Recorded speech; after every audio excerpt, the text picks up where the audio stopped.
Hello again, friends!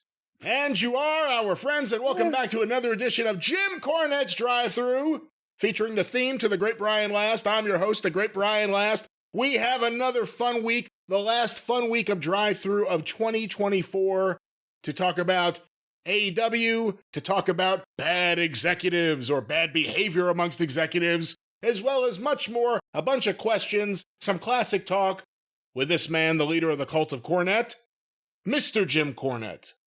Well, Brian, it's going to be one of those days. It's going to be one of those seasons, I think. One of those holiday seasons. Because I've told you, you've been laughing at me already before we went on the air here. I'm coming down with something for the second time in almost five years come February. I am catching some type of cold or dreck of some description. It ain't there yet. Maybe it won't go there. But it's already manifesting itself as a little snottiness, a little wheeziness, a little coughiness, the general malaise. I wasn't hungry last night. That's not a normal thing. I had cheeseburgers as an option and chose not to pursue that. Does that tell you I wasn't feeling up to sorts? And now I'm here on the program, but I may be drippy. Oh, no one needs any of that. I may be drippy or a little snotty or what, not only in sound, but in attitude. You're plenty snotty. Here, and the reason why is, I think the people that listen to us regularly are well aware and have been informed by our recent broadcast that you and I both have been looking forward to just having 10 days at the holidays where we don't record constantly, because even the most, you eat filet mignon every day, sooner or later you get tired of it. Even the most pleasant things, you like to have a break every now and then. And we get 10 days at the holidays. Otherwise, 51 and 2/3 weeks of the goddamn year, we are talking to each other and to the people, the cult of Cornette, quite often. And I'm fixing to get sick for my break. It's going to be one more year I'm going to have to wait to be healthy. I can feel it in my bones. And I was telling you also yesterday that this is the 40th anniversary of the same goddamn thing happened to me. You know, we've been doing the history of and going through my schedule in Mid-South Wrestling in 1984. We fell woefully behind, but on the experience and some of the drive-thrus, we've done it. And we just on the last show finished the end of March. But the most disappointed sick I think I've ever been, where you get sick and even though you're violently ill, the worst part of it is you looked so forward to that period of time where you wouldn't be sick that it's even worse, right? You know what I'm saying here to you? Yeah. So we had spent a year in Mid-South Wrestling doing that schedule that we've been talking about, working our fingers to the bone. And what did we get? Bony fingers, bony fingers. And we were going to have like December, 18th through the 30th off. And we were fixing to move from Louisiana over to Dallas. We told that story. I'm not going to get into it, but the point is that I had 10 days or whatever to be at home here, to spend Christmas with my mom, Aunt Lola, Uncle Tommy, everybody was still around. And then I was going to start Dallas. Well, I ended up getting sick the very first day of the break as I was on my way to Louisville. Got home and was violent. I don't know what it was. It was goddamn a flu or bronchitis or sinus infection. I was sick for the next several days, had to fly back to Dallas because we had to do Reunion Arena on Christmas night. So we had a break except for that. So you get everyone on the plane sick. Well, and also that's the match with the Fantastics where they beat us our first night in front of 20,000 people in the tag team title match.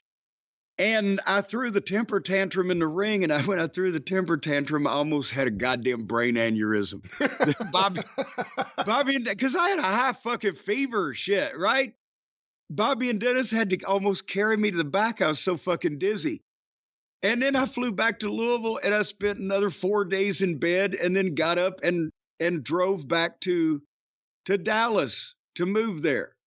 As a matter of fact, here's what'll get you sick without going into the goddamn whole scheduling thing and the matches and everything. But, we've been going through our book. On December 14th was a Friday night. We had to make Greenville, Mississippi to have a scaffold match with the Rock and Roll Express. And that was almost a 500-mile round trip. And then on the 15th, on Saturday, we drove 6+ hours to Little Rock, the farther northernmost city in the Mid-South Territory, and had a scaffold match there. Stayed over in a hotel the next day, flew from Little Rock through Dallas, by the way, to goddamn Baton Rouge, because we had to go to Lafayette, Louisiana, which was the farthest southernmost point of the fucking territory, have a scaffold match with the Rock and Roll Express, then go back to Baton Rouge, and the next day fly to Dallas, where we did the Fort Worth TV taping for World Class Wrestling. And then the next day, fucking flew back to, where did I fly back to? Goddamn, I can't remember but some way or another. Oh, I had to fly back to Little Rock, because then I'd left my car. Because in Little Rock, I was only 500 miles from fucking Louisville, but I'd flown to where I was 1,000 miles from Louisville. So we flew back to Little Rock, where I got my car and drove to Nashville and stayed over, and then drove to Louisville the next day. And by then, who would have thought it? I was fucking sick. We've always seen these angles where our guys lose matches because the babyface valiantly is trying to overcome his 104-degree fever or something. But who was the actual sickest you've ever seen work a match where they successfully hid it from the fans? Like, you wouldn't have known this guy was about to die minutes ago. Bobby Eaton in Chattanooga for that match with the Fantastics, where we went the whole hour on Crockett's syndicated television. He was throwing up in the back. He was sweating. He had like 101.2 fever, whatever the fuck it was. And I had to actually sit down with him and say, do you think you can do this, or do we need to tell Dusty now? He said, I can do it, Corny. I said, okay, Bob. And, well, you've seen that match a number of times. Was that match of the year or second place to the other Fantastics match? Or I mean, up until a couple years ago, it was the consensus for the best tag team match to ever air on television in America. But only that. But yeah, but he was sick as a fucking dog. But, the light came on. The bell rang. Have you ever seen it go? Have you ever seen it go the other way? Well, yes. Well, hold on a second. But it's funny you brought up the babyface 104-degree fever, because you're talking about Kerry, right, in the match with Flair. That's one of the times, but I've seen it done as an angle too. Well, but that's the thing is that when I went back, I drove back to Dallas. And stopped and vomited along the way, and that's what our first week in the world class territory culminated in. I guess it was the first show of January that they had at the Will Rogers Coliseum. They sold out, and Kerry was so fucked up they had to tell that story. Well, fans, he was battling 104-degree fever.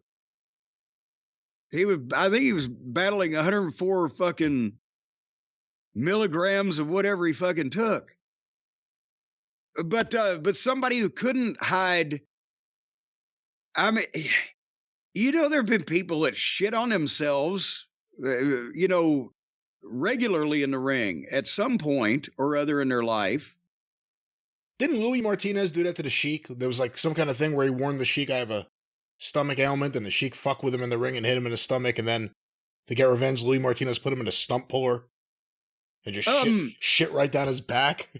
I think you say yes. As a matter of, I think it may have been.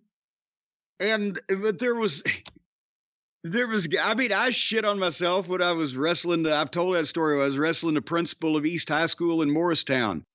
There was a famous fucking picture that one of the fans got at the Louisville Gardens in 1973. This is before I started going live, but I've seen the picture and, I've seen the cards and done the research and everything. So I know the match happened. They brought the McGuire twins in, Billy and Benny, right? 640 and 660 pounds each. And they put them in a handicap match against all the heel managers, which I believe at the time was Jimmy Garvin, maybe Jimmy Kent, either that or Sir Clements, and Sam Bass. Sam Bass Lawler's manager. He was in it definitely. Because they did the deal where they shot all the managers in the turnbuckle, right? Boom. And then they went and they belly flumped them. They did the old belly flump, Brian. You see, you hear me what I'm telling you? See, I sound like Big Bad John now. You hear me what I'm telling you? He did the belly bump on him. And Sam Bass was in the back with all the other managers on top of him. And here comes these fucking bowling balls with arms and legs. Whoom! Sam Bass was wearing white trunks and white tights with the black stripe and the blah, blah, blah. And he shit all over himself. And the fan got the picture from behind of his entire seat of his white trunks turned brown. Where did you see that originally? At the matches. Because it was the same. Remember, there's the same people coming every week. What was her name? Pat. She had a big beehive hairdo. Was it Pat Zimmerman? But they all had their photo albums of all their favorite pictures they had taken, and they brought, and that's what they sat and talked about. And anyway, so sometimes it's not easy to cover it up. What about wrestlers vomiting because they go to the ring sick or they get sick while in the ring? I have actually not seen as much of puking as from people who get sick, either because they've just overdone it or the heat got to them, or you know what I'm saying? Because remember that was the reason why Samoa Joe got pissed at that fucking goofy Teddy Hart at that Ring of Honor show 20 years ago in the cage match. Oh, where he got a concussion and then jumped off the cage 100 times? Yes. He said he said he got a concussion. That's why he was puking, but he was fucking, I don't know what he was doing. But again, I'm not going to tell old stories repeatedly over and over, but for some reason he thought it was a good idea after the match was over to climb the top of this big ass tall cage and do a backflip and stick the landing in the middle of the ring. Okay. Stuck it in terms of landing on his feet. Boom. Yay. And it was like, wow, people like, yay. And then he climbed the other side, did the same goddamn thing. The match is over. There's nobody else to fucking ring. So then he climbs the third side. He does the same goddamn. Well, now people are like, what the fuck? It's not even special anymore. He's killed his own deal. And about the time he climbed the third side, he also leaned over the top of the cage and started projectile vomiting out of the cage, out toward like the front row. People, oh shit! And then he turned. I guess he thought, well, I guess I shouldn't puke on the customers. So he turned around and he just starts spewing like a goddamn Family Guy fucking scene into the ring. And it's going fly like a fucking fire hose. And Samoa Joe's back there. He's got to go out and work. And whatever else was the next main event or whatever, the final match, had to go out there and in the fucking. So and he flipped off all four sides and puked over 2 or 3 of them. And then. And then he came back, and as he came back, Samoa Joe's there. You dumb motherfucker. What the fuck are you doing? He's going to fucking eat this guy. And years later, I had told this story 15 years ago somewhere. And because I came and kind of, I didn't see Joe get in trouble. And he was was I at? I don't even know if I'd started with TNA yet. I think I may have just, been a Ring of Honor show. Yeah, I think this may have been well before then. Yeah, but I just didn't want Joe to get in trouble. Joe, come on, I can't go on. Don't worry about it, whatever. And later on, Teddy Hart said, Cornette's talking like he saved my life. He would have killed Samoa Joe, is what felonious feline it was saying. That would be Teddy Hart's name if he was a masked wrestling superhero. Felonious feline. Is he in prison? I don't know. We haven't heard anything about him. I think he may be. He may be. Well, no, I think nobody's ever said they've ever sent him to jail for anything. They just keep arresting him, and then he either doesn't show up or moves away. I don't know what's going on. They did a documentary series on him, and then it came out that a girl that he was dating disappeared. A girl that he was dating disappeared doesn't exactly cover it now. And then there was a bunch of other small incidents, and then he got accused of being a pimp. Well, wait a minute. That he apparently was the last one to see anywhere and had her passport or something or whatever. Hey, look it up, folks. We don't want to cast any false aspersions. Was it on the Netflix that Raw is going to be on? Maybe they could bring Teddy Hart in to co-promote Netflix. It may have been Peacock. I'm not sure, but apparently, either way. Apparently, he says the concussion in the cage that day is what really turned him to a life of crime and cats. Oh, crap. But anyway, yeah, sometimes, but a lot of the illnesses are that you see in the ring sometimes are from other things that you did before you got in the ring. Or remember Chris Colt and the story on the Dark Side episode. He took acid and then got in a cage match and thought he saw giant spiders climbing the cage to come in and get him. So he climbed out of the cage and started beating up random members of the audience. Which is even at a wrestling show, that's kind of unusual, I guess. Well, Jim, what were we talking about? Oh, we were going to see if I was going to get sick or not. That's where we were at.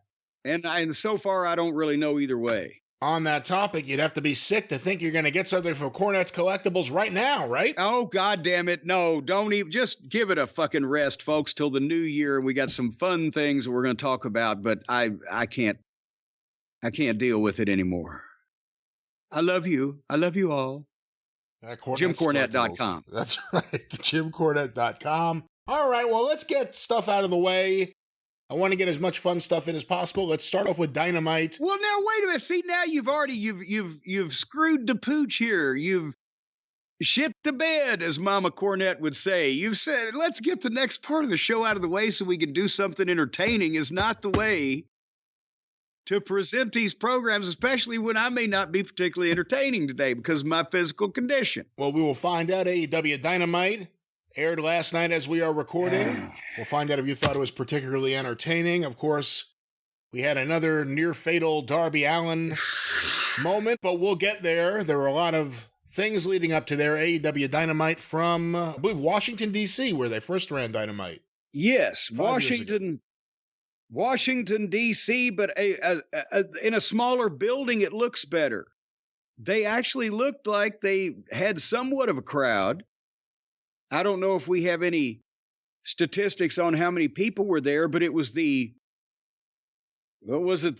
fucking Herb Welch Wrestleplex, the name of the building, the Washington Sports and Entertainment Center or whatever the fuck it was. It wasn't like they were at the Capitol Center in Landover. They were at the Entertainment and Sports Arena, Washington, D.C. as of yesterday afternoon. 28,000 tickets distributed. So how about, wait, what did you just say? Excuse me, 2,800. 2,800. Then they shot it bad if it was 28,000. But it looked that you could actually see more of them than you can in the big arenas with the same number of people because they get back wider and they're not seeing the empty seats on the peripheries. The peripheries. You see what I'm saying to you. You hear me what I'm telling you? But this was an odd episode because do you think if Tony has the unlimited amount of money that we know that he has, Could they offer something could you join a club or subscribe to some kind of service where if you want to watch Dynamite, they can send you a goddamn court stenographer to sit next to you and take notes that you can refer to later so that you can keep track of whatever the fuck is going on? I mean, would that be a possible thing? Yeah, I don't know if Tony's going to go for that. That may be the limit of where he'll spend his money. Something to point out the problems in the booking. Well, just the clutter. This was the most cluttered up fucking... Because this was different than the way they normally lay things out. Is they were in the back a lot, and there were even more graphics and more billboards and more graphics. The big thing that stood out to me, maybe it was the Mercedes Moné match. I'm not sure. They shot the introductions from inside the ring. They didn't go to the wide shot. That's something I have not noticed before. Well, they're trying to get fancy like the WWF is doing. Except the WWF has the big 4 million K camera or whatever that makes everything look like an acid trip, and meanwhile they're just shooting in HD over there down in the ghetto. But it was just this show. God damn it! They started with Renee Moxleygood in the back with Pockets and Jay White, and again, a lot of weeks they just start with ding ding, the bell rings, or somebody jumps and starts and has a fight because they think they need to hook the audience. But in this case, they were 5 minutes of bullshit in the back before they ever even started anything. And Jay White and Pockets standing there, is that the first visual that you want people to see of your flagship national television program? It looks like a holding cell at Juvenile Hall. And White whined for a little while because he doesn't like Adam Page, but Adam Page is going to be their partner later on tonight in the 6-man or the trios. They get a blah, blah, blah. Well, then Page comes in and he and White are just screaming at each other. And then they wander off and Pockets just stands there mute, and then he puts his glasses on and wanders off. And then they go to talking heads of Darby and Osprey about their match later on that night, and we'll talk about that in detail. Not a play-by-play, blow-by-blow detail, but a fucking evaluation of psychological and booking lunacy. Then they had a lot of tournament graphics where they got this guy with the headshot's going to fight this guy with the headshot. And then there's the fucking graphic that the checkerboard where there's random numbers and names across and lateral and vertical and the gold and the blue. And what the fuck? And then MJF is walking in the back of the arena. But then they go to more match graphics. What the fuck? Am I overstating this? No, they definitely wanted to overwhelm you with the amount of things coming up later. So don't go away. It would have worked. What about if they opened the ring with who's the most sympathetic announcer they got that the people actually like? Do they have one? That's a tough What about question. Justin Roberts, old Smiley Roberts? I guess he's the well, he sits out there amongst them, so at least maybe they might like him. What about if they just opened on him and he just opened the show with, ladies and gentlemen, please, we're not going to overwhelm you with a bunch of stuff that you can't retain, you're not going to understand, and it's just meaningless drivel. Just our only message to you at the top of the program here is just please don't stop watching. Just please don't go away.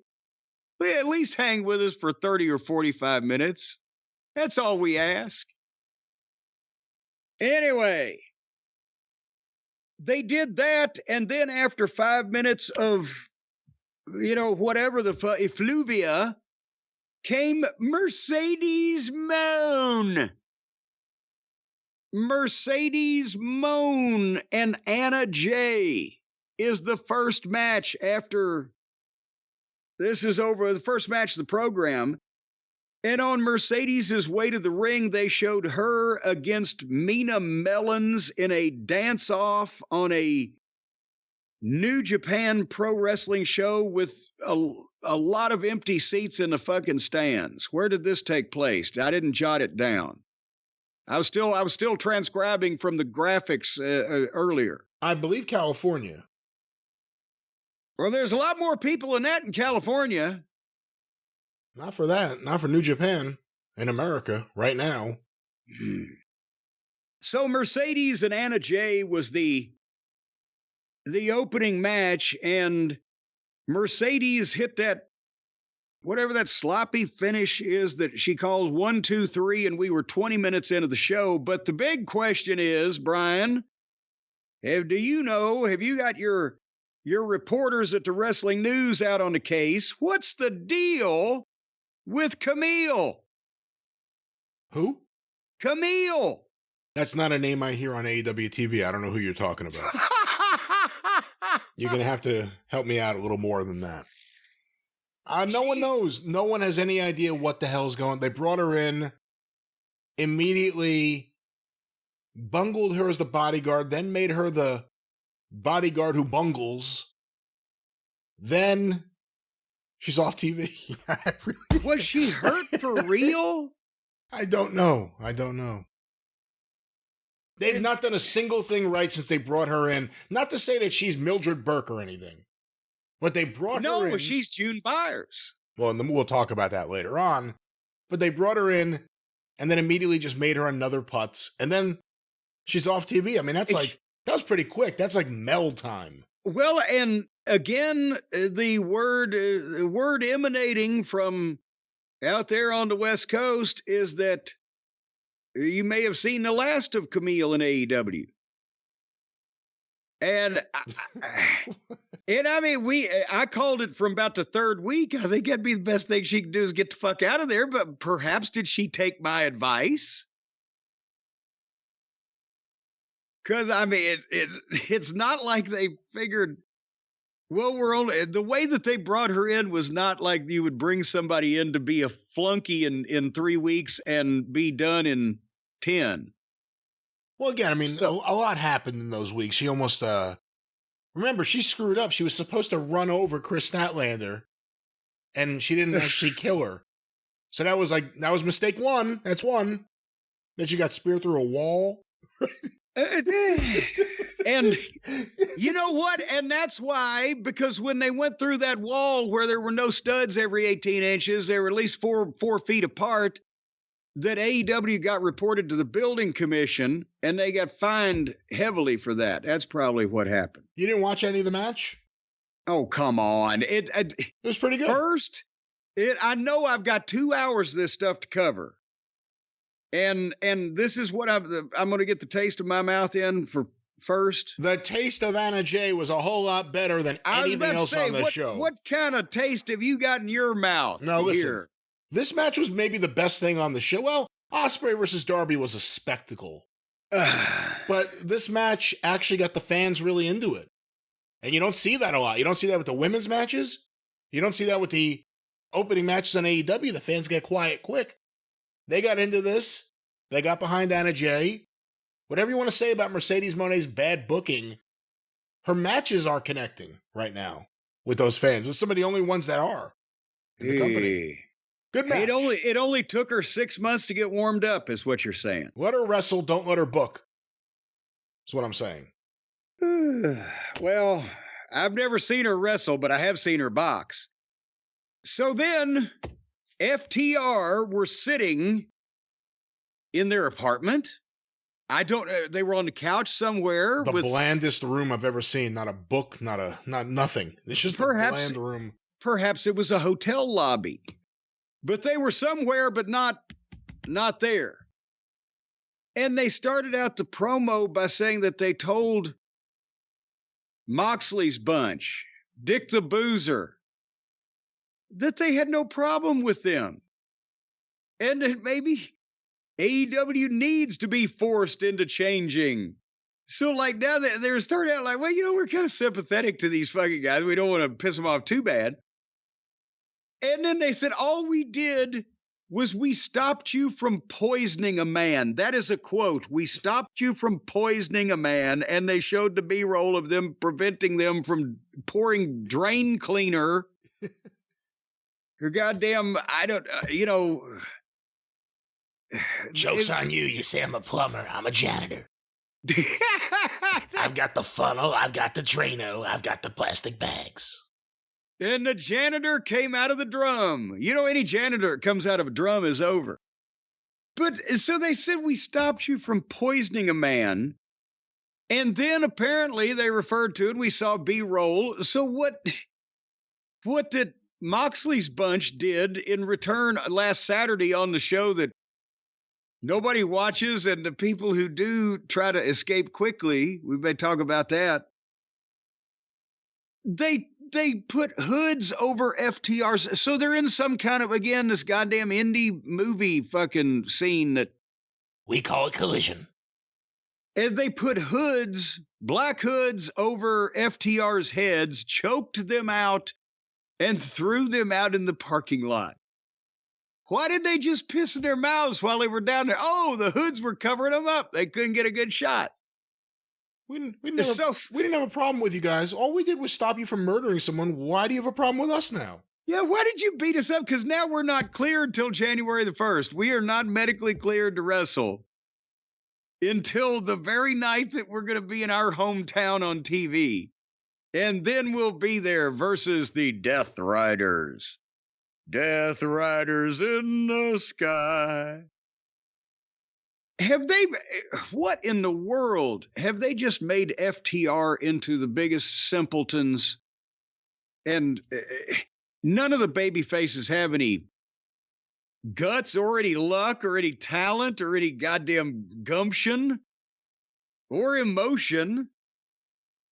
No, FTR has been bungled multiple times alone in just the last year and a half or so. Some of it's self-induced. A lot of it's Tony Khan-induced. The tag team division's a mess. The booking of FTR, they're always weak. They're never strong in the booking.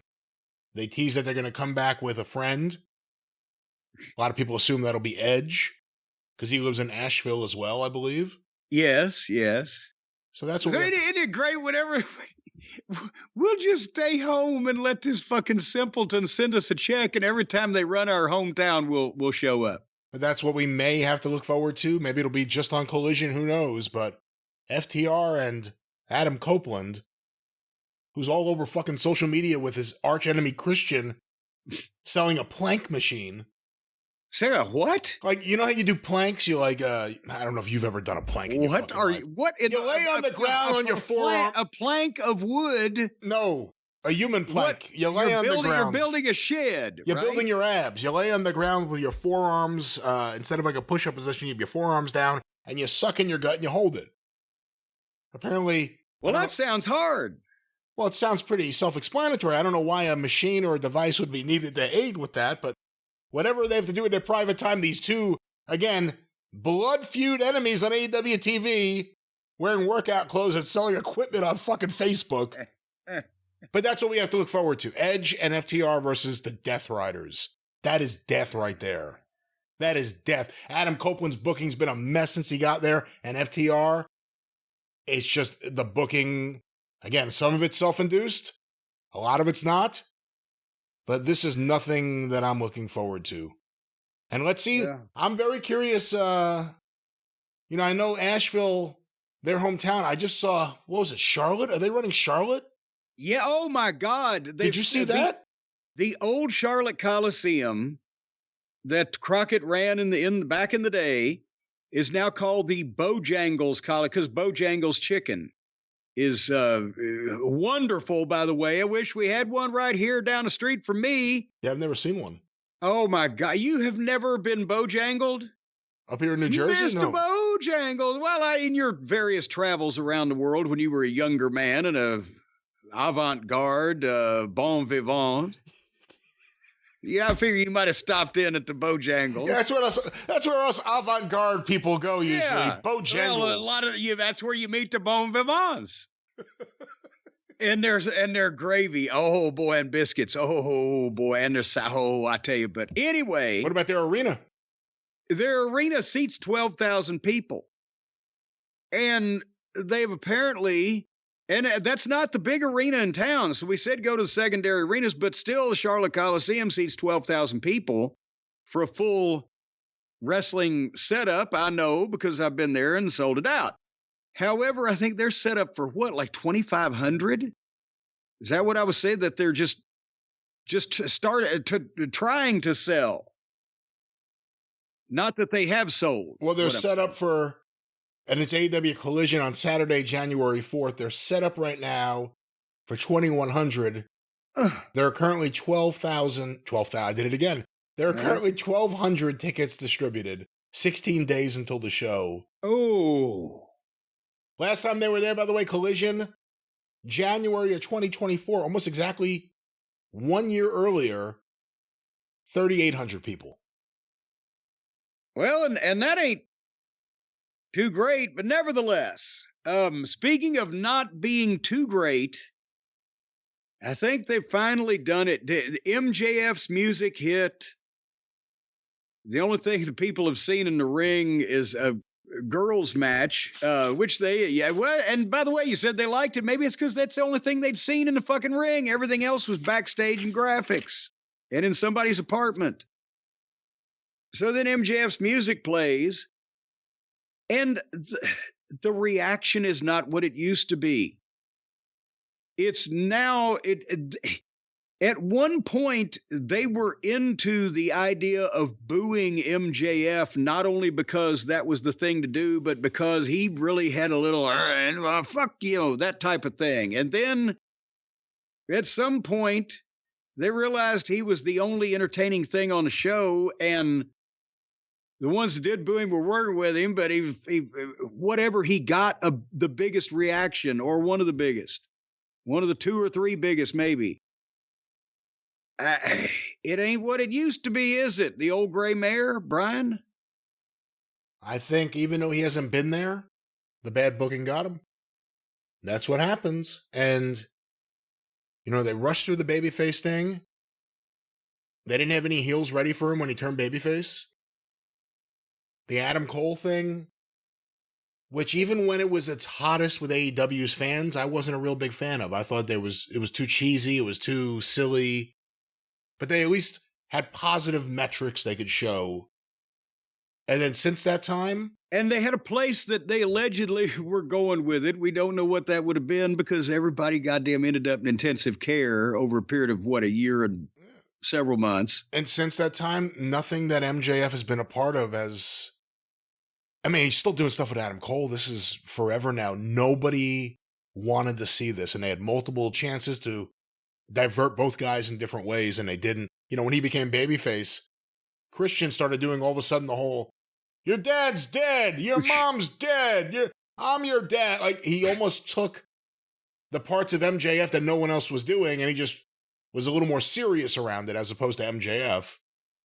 No, they have to do something different. MJF has to do something different, and it starts with getting the fuck away from Adam Cole. And the problem here is... Abort! The promo in some ways was a return to form.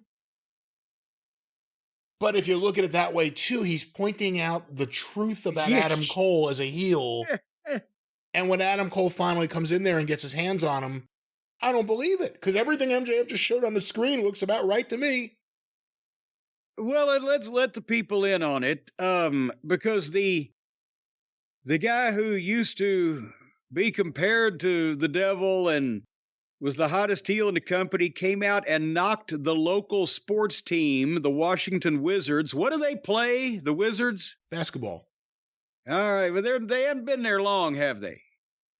It's been a good while now.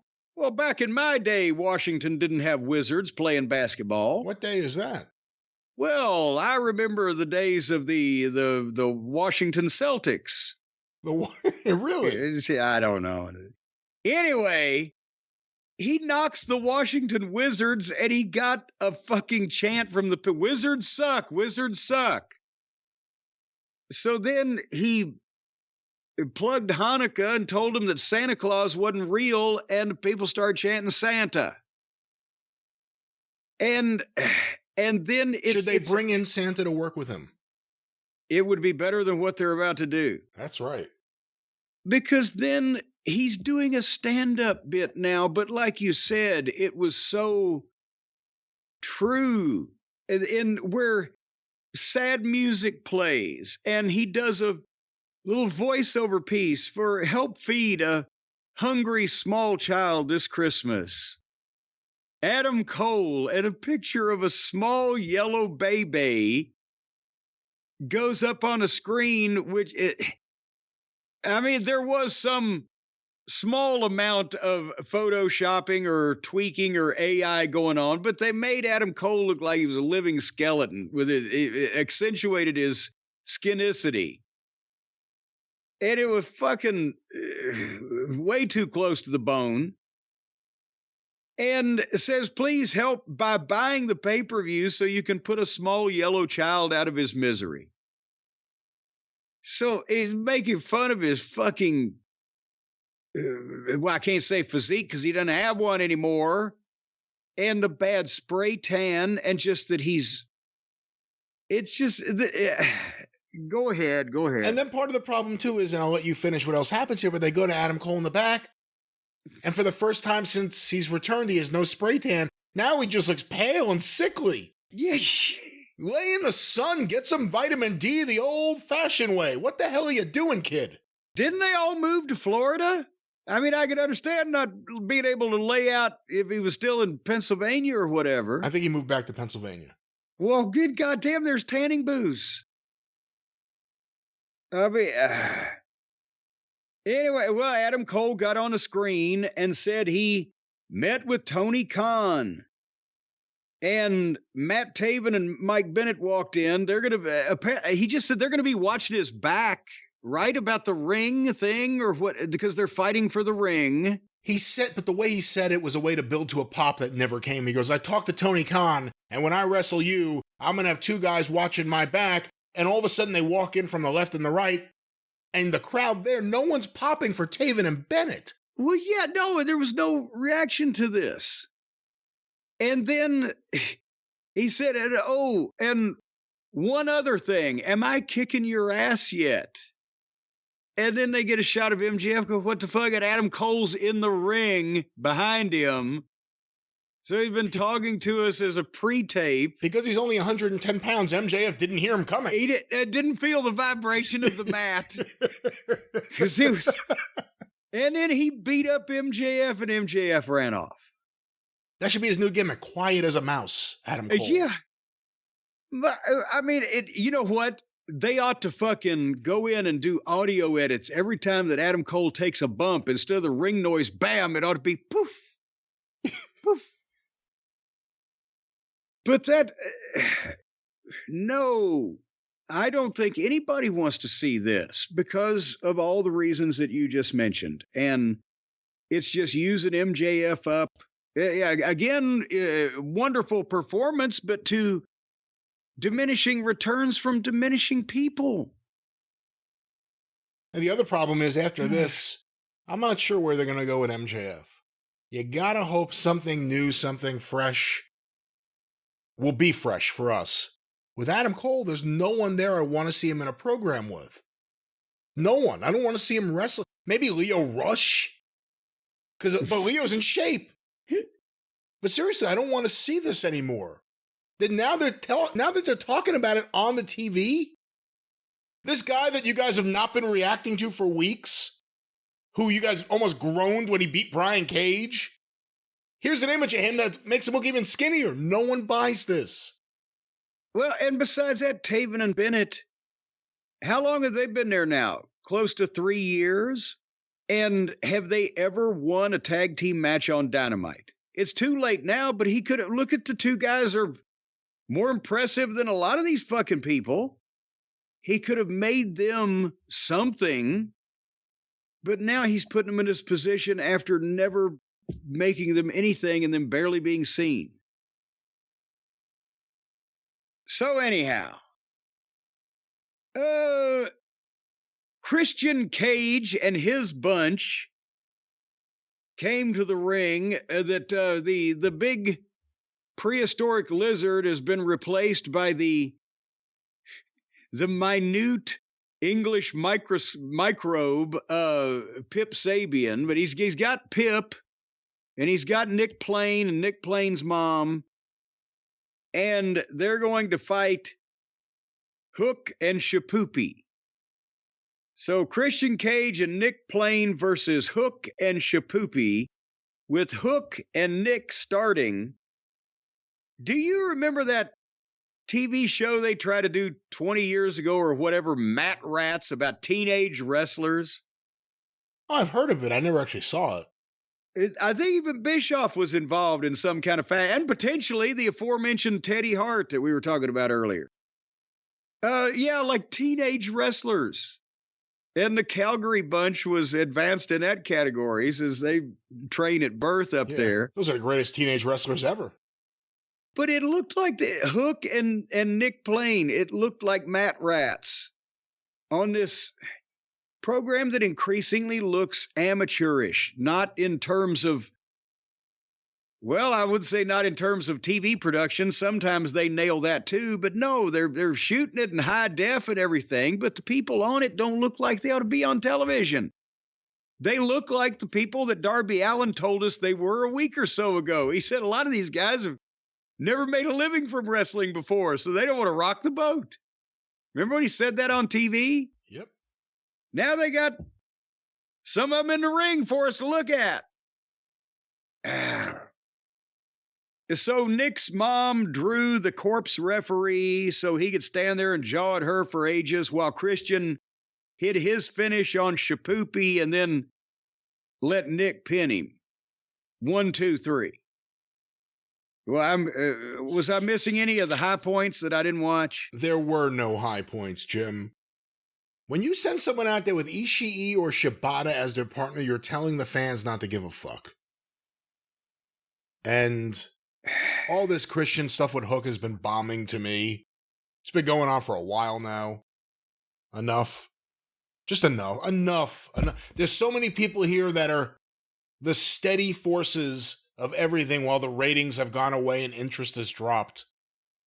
Maybe it's time to start looking at that and changing things. Maybe they could put this on hold until Taz gets back. If he just got surgery, got a new knee, maybe he could work with Christian. I'd like to see that. No. I don't want to see Taz work. I don't think that's a good idea. I'm being a smart aleck. Jeez. Although actually over this, I would watch Taz right now, even if he's on crutches, versus Christian.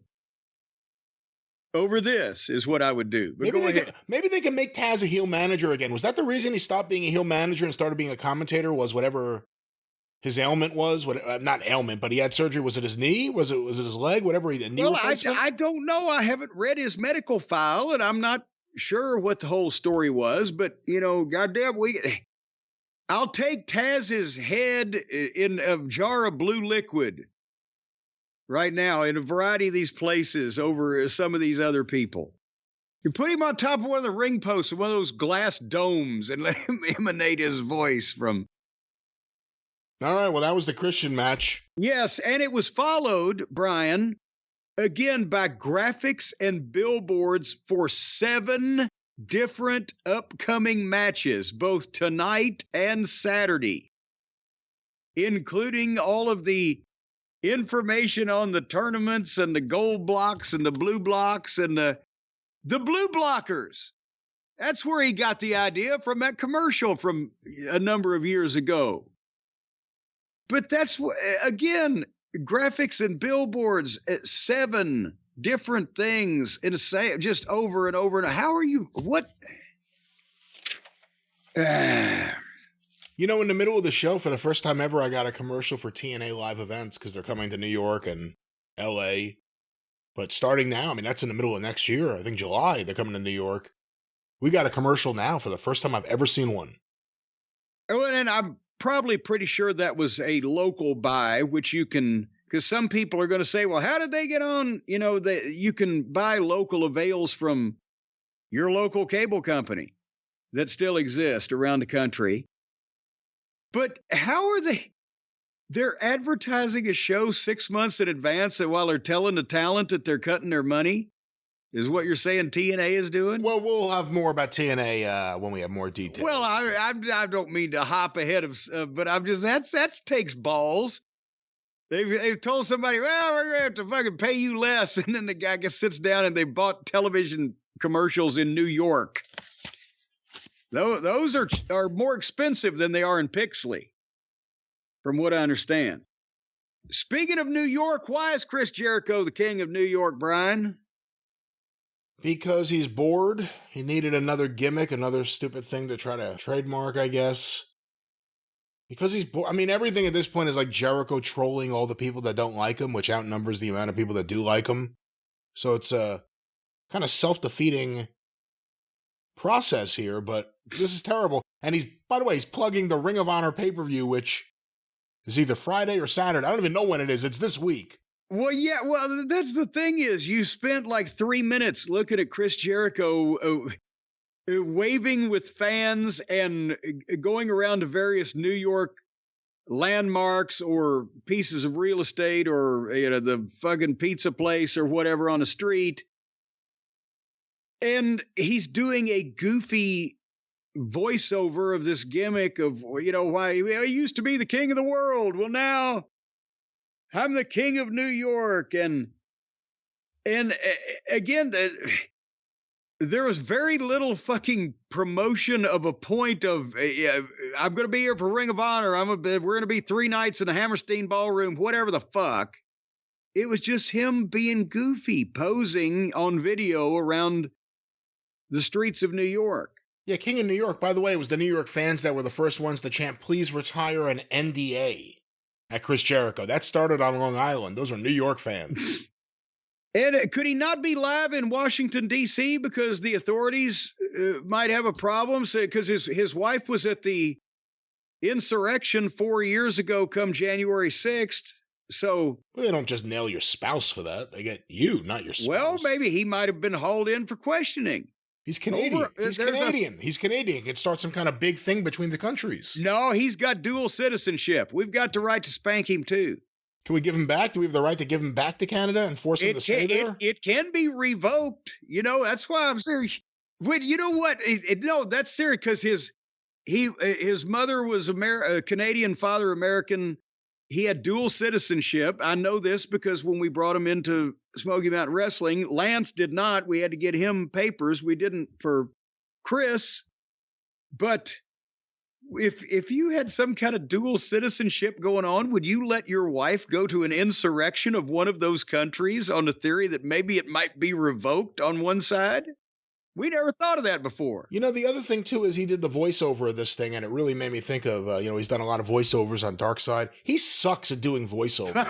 And I know why they got him to do it, because of the tax credit, because he's Canadian. Well, exactly. Half Canadian. It shouldn't even apply to him. He's half Canadian. See, that's bullshit. That's bullshit right there. He's not even a real Canadian. He should only get half the tax credit. He's a bullshit Canadian. They shouldn't get any tax credit, but he's really bad at voiceovers. He just does not have the voice for it or the delivery. He's really bad at it. Well, speaking of not having a voice or delivery, the 9 o'clock hour came and Tony Schiavone was in the ring and introduced, he introduced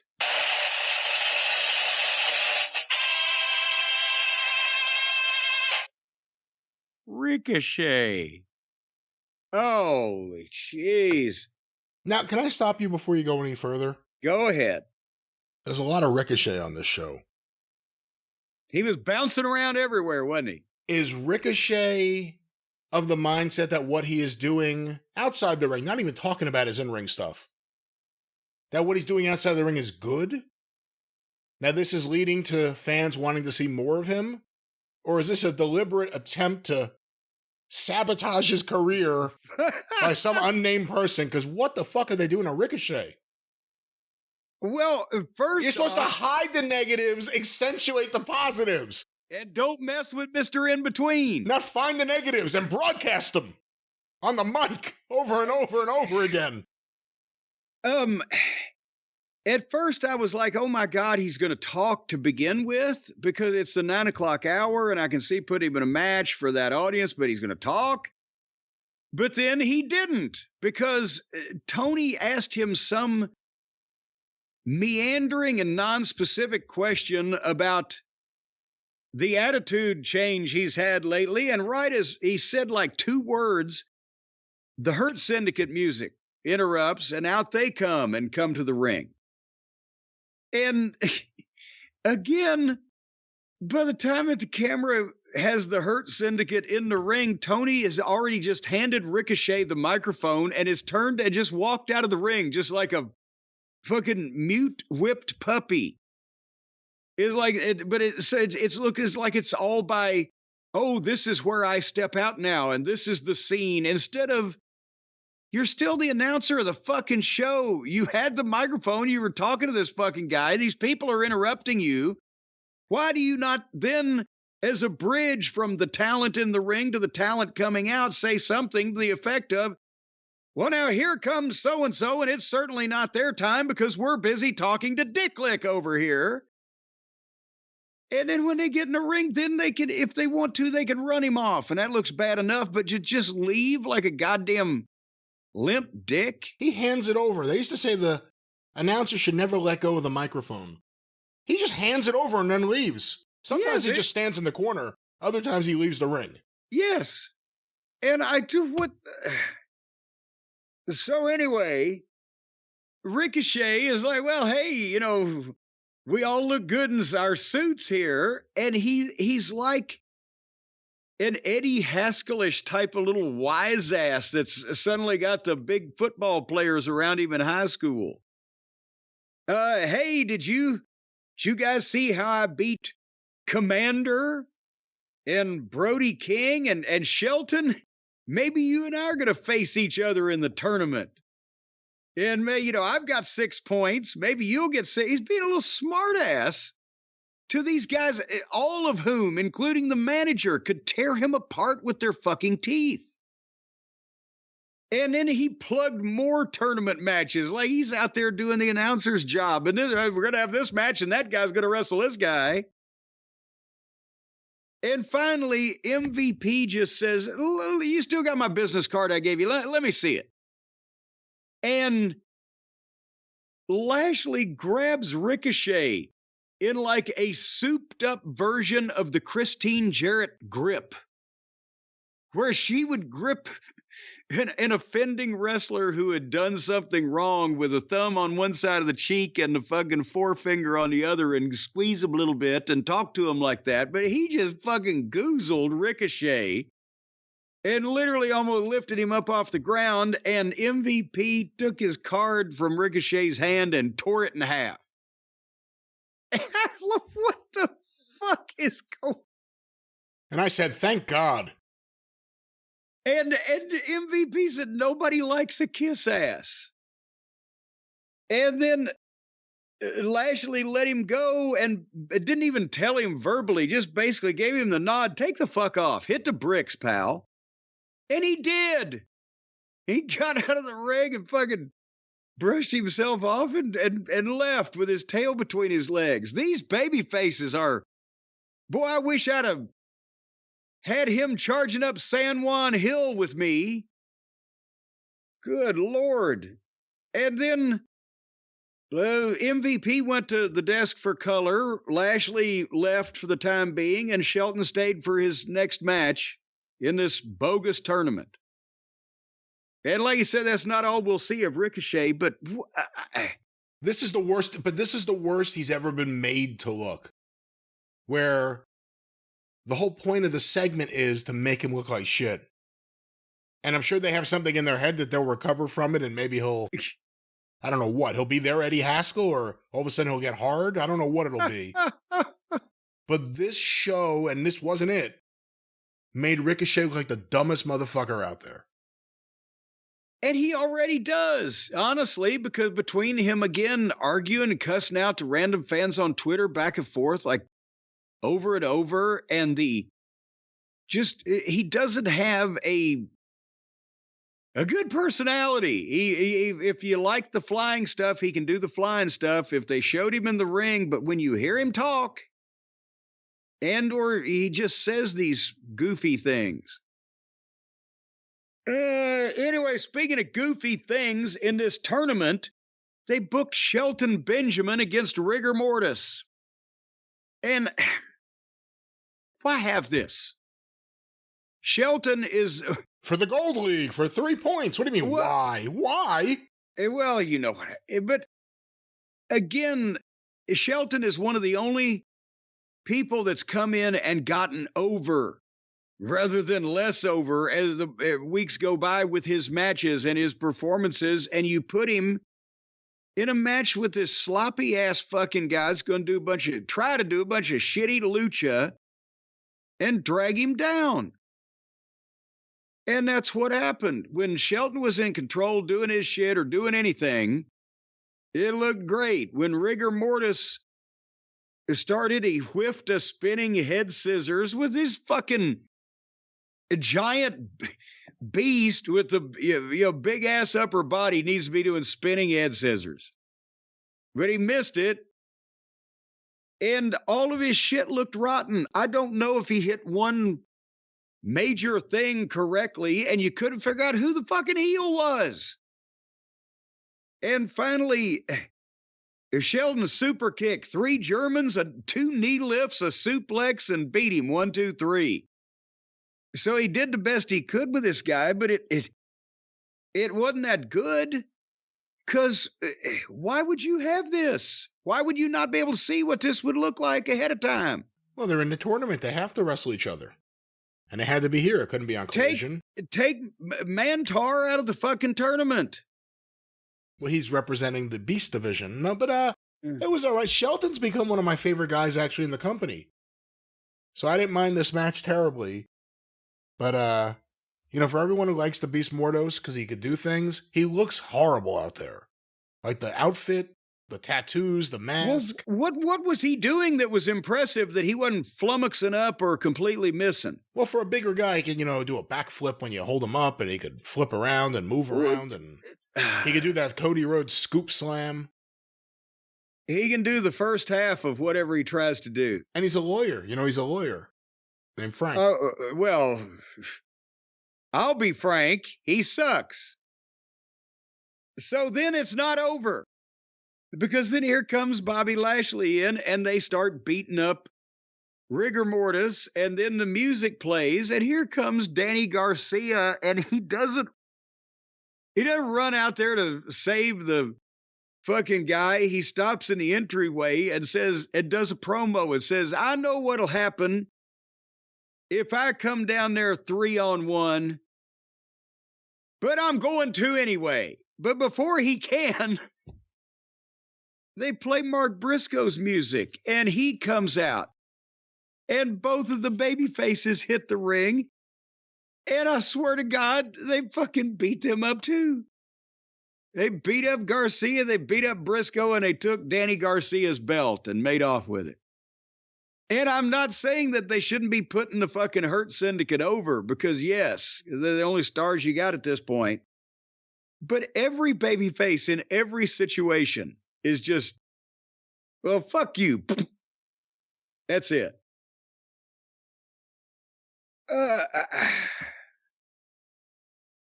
Are you there? Yeah, there's not really too much I could add. You're right. All the baby faces suck. And the heels are the ones, in this case, the heels are the ones who are badass and cool. Actually, I don't know if all the baby faces suck. I think half of them suck and the other half blow. Well, Mark Briscoe's booking in AEW so far has not done anything to help him. He's been involved I'm kidding. He's been involved in the conglomerate with Kyle O'Reilly and Tomohiro Ishii and Pockets. And what happened to Willow Nightingale? Remember she hit the ring and speared Marina Shafir? Then we never saw her again. Well, man, they buried her in the desert. I bet you they did. I bet you we're going to go out there one of these days and we're going to find the mummified corpse of Willow Nightingale in a shallow grave out in the Mojave. Because that's where all Dick the Boozer and his Death Riders hang out, isn't it? I don't know where they hang out. Do they all hang out together? Do they actually spend time together talking over this stuff? Well, because they like to be close to Mox. All right. It's almost like we're transitioning to a spot, but we don't have... Why do birds suddenly appear every time you hit me in the ear? All righty. They had more tournament highlights and graphics. We got that. And then Renee Moxley Good was in the back with the aforementioned Ricochet. And all I'm thinking is they made him look so bad in that previous segment. Surely they will not do the same thing here. Well, first he seemed somewhat flustered and mumble-mouthed, but he still mentioned he had 6 points in the tournament. And he plugged that Saturday he's going to wrestle Osprey, and I noted, who gives a shit? There's another match with 2 baby faces, and it's further going to make him look bad. But as he's droning on, then Nana and Swerve come in. And Swerve just belittles him. And I'm thinking again, who is the heel here? I can't keep track with Swerve and Nana. I'm trying to, did they turn back or the turn back which way? But Swerve just belittles him and calls him Trevor. Say, you're still just the same old Trevor. I've known you for years. What is happening here? Yeah, why did he go, well, you're just Shane. I've known you for years. Instead, he acted like the Trevor thing bothered him. Well, and besides that, as soon as Swerve came in, the people are conditioned to chant for whose house, Swerve's house. So not only were they yelling even over Swerve's promo, but it was like you could hear a mouse pissing on cotton when Ricochet was talking, and then Swerve and Nana, they see them, and they go ballistic. Yeah, Ricochet said, he goes, I wondered how long it would take for me to hear it's Swerve's house. And they were already chanting it when he said that. They were already chanting it. So, I don't know, but maybe Ricochet pissed somebody off. Maybe he acts around the locker room like he does on Twitter. Well, again, it's AEW, so you have to assume a lot of this is stuff he wants to do. That's what's even crazier. It's not like a booker punishing someone. It's someone punishing themselves, and very often at AEW with the booking. And he walked away as like this little laugh he does. And you hear, whatever he did as he walked away, did it a couple times on here. I'm intrigued to see how they're going to fuck up Rick. Not that he was Hulk Hogan or anything, but I'm intrigued to see how they're going to fuck up Ricochet. They being Ricochet and Tony Khan. I'm intrigued to see what's going to happen here. Well, it took weeks. How much money did they spend on him? He was one of the bigger purchases, right? 7 of figures. The last year. He's a 7-figure purchase. And it hadn't been 6 months, has it? All right. Well, by the way, speaking of things that you don't understand that probably cost Tony Khan a lot of money, Toni Storm did a sit down with RJ City. Rockstar Toni Storm, she is thrilled that she is finally in AEW. It's hard to believe she's here. She's made it. She can't believe it. She's watched all the TV shows. Now she's here. She doesn't remember being in AEW or Timeless Toni Storm or the black and white camera press. So this means that not only was the company AEW, and boy, their legal department, harried and frazzled as it is, going to hear about this, but not only was AEW as a company disregarding a woman's obvious mental illness and amnesia that she was going through, but also the production crew. They said, this woman is obviously mentally disturbed, so let's figure out a way to shoot her in black and white rather than calling a psychiatrist or somebody. And now she's back. She doesn't remember any of it. She doesn't understand what anybody's talking about. You know, there have been so many different opportunities for AEW to use successfully to help the company. Not logically, but to help the company to use the amnesia. It could have been used with MJF and Adam Cole. The Bobby Ewing. It was all a dream the last year. This is what they're doing it for. That Toni Storm, when she actually created a character as goofy as it was, got over with those fans. Now she's just a wacky character who is going to pretend like none. She wasn't that character the entire run in AEW, by the way. Now she's pretending like she just got to AEW. Yeah, no, she was herself for about a year before she went insane. She was with Saraya. Yes. And well, we don't know what they do in their personal lives. We only hear rumor and supposition. So don't say that just as a blanket statement. Toni Storm is really good in the ring, I have to say. I never want to see her again. I'm enough of this.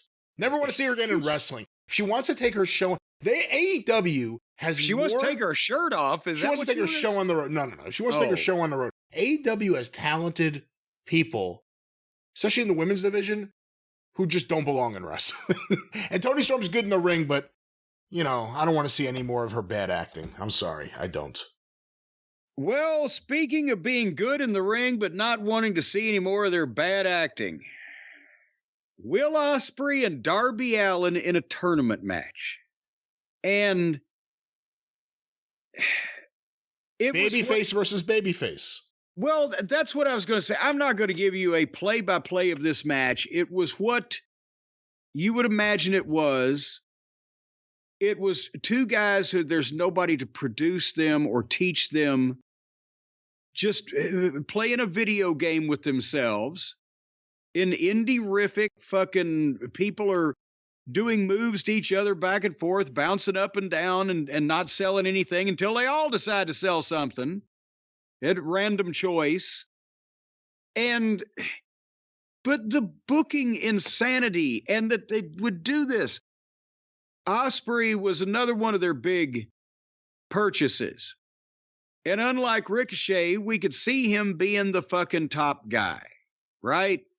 The people loved him when he first came in, and still they've probably done less damage to him than anybody. But because he goes home so often. Well, exactly. And also, he's been somewhat protected, maybe just by accident. I don't know, from doing anything too ridiculous. But nevertheless, Osprey could be the AEW champion. Be the top guy. Be the top babyface. Not suggesting that they put him in a ring with Dick the Boozer. I'm just saying he could be at some point. He could be the guy. Darby Allen, they've been going in that direction, and right now, the people may purely like Darby more than anybody on the roster, except maybe Osprey.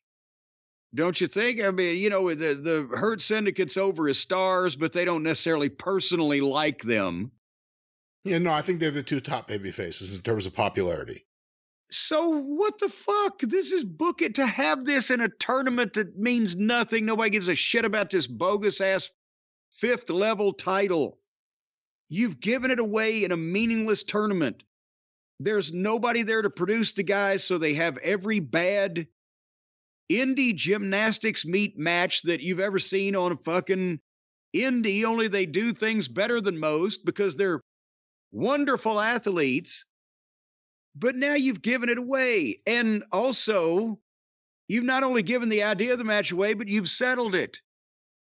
At one point, Darby did a coffin drop off the top rope to the apron, and when Osprey moved, Darby didn't just land on the apron, he bounced off the edge of the apron.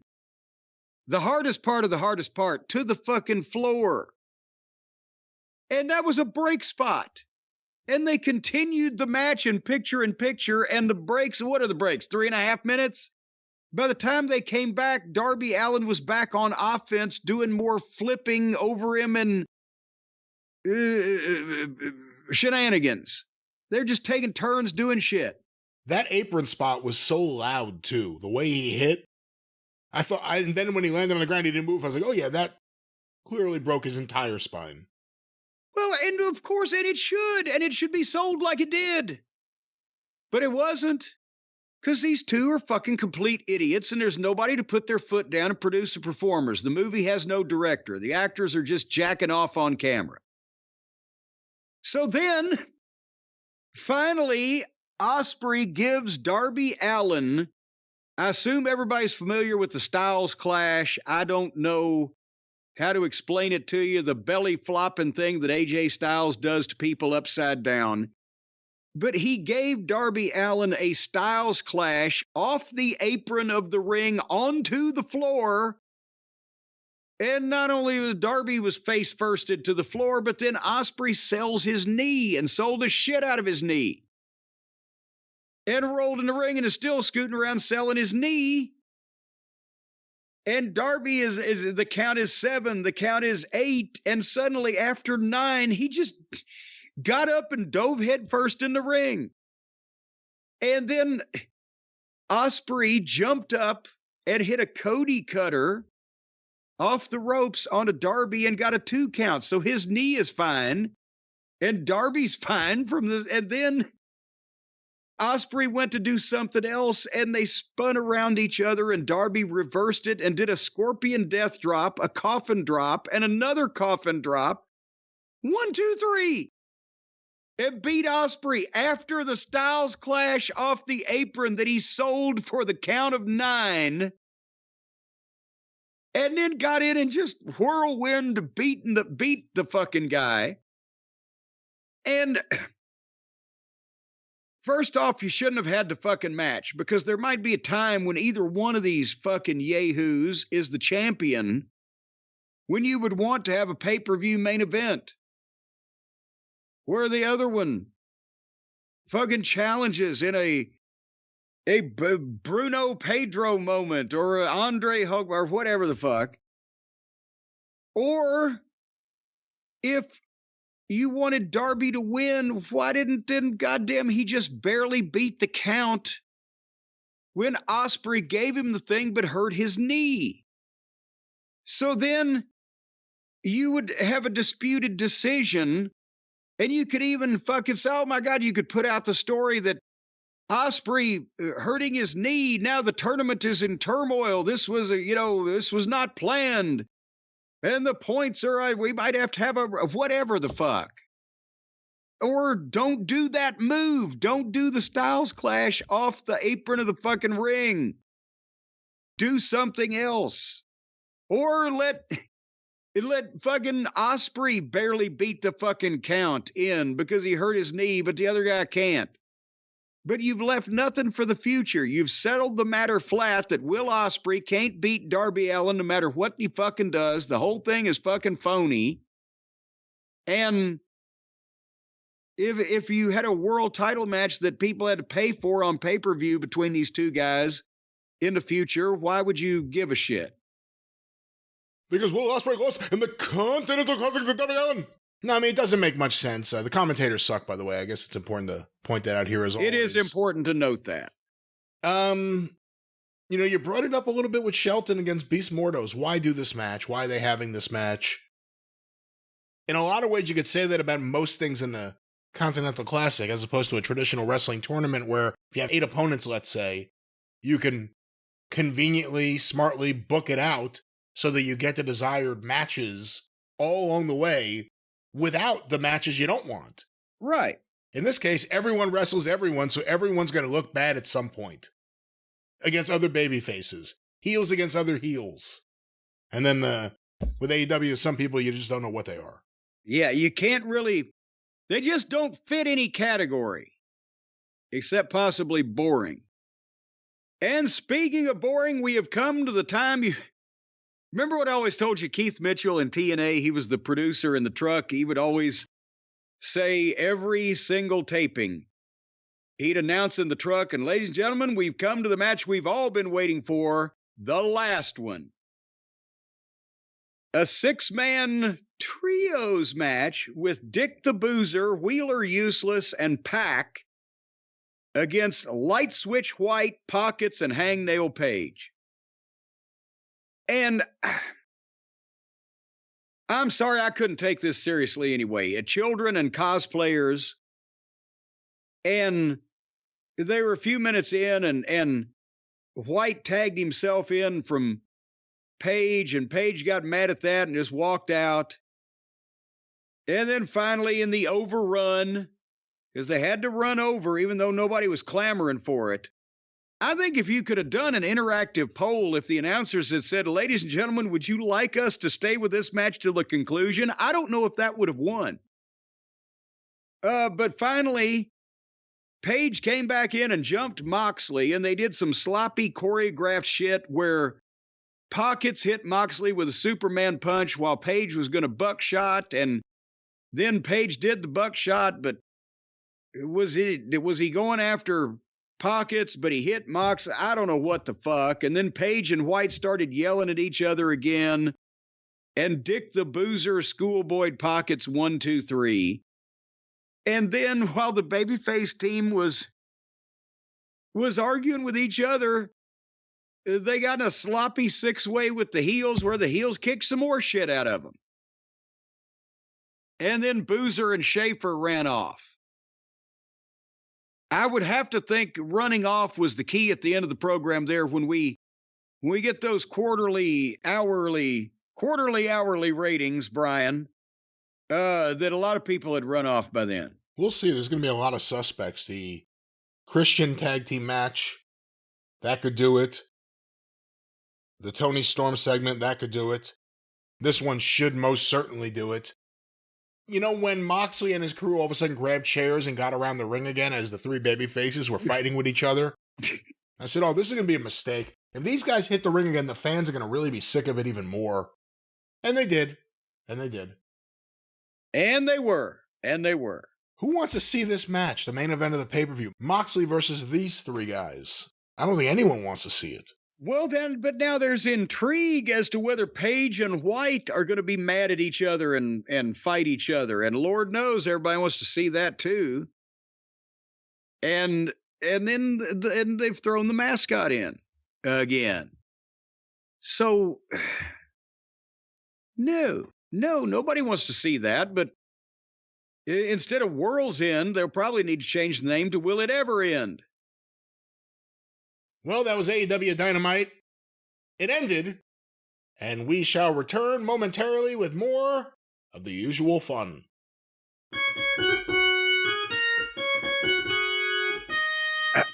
All right, Jim, you know what time that is. Good Lord, it sounds like rush hour at Romper Room. It's time to romp on, to move on. Before we get to more contemporary wrestling, a quick classic wrestling topic. From the files, I've gone to the files and I pulled something from the files. This is the Brian Hildebrand file. Oh, no. I have a letter here. It's not dated. Jim, which would be to Jim Melby.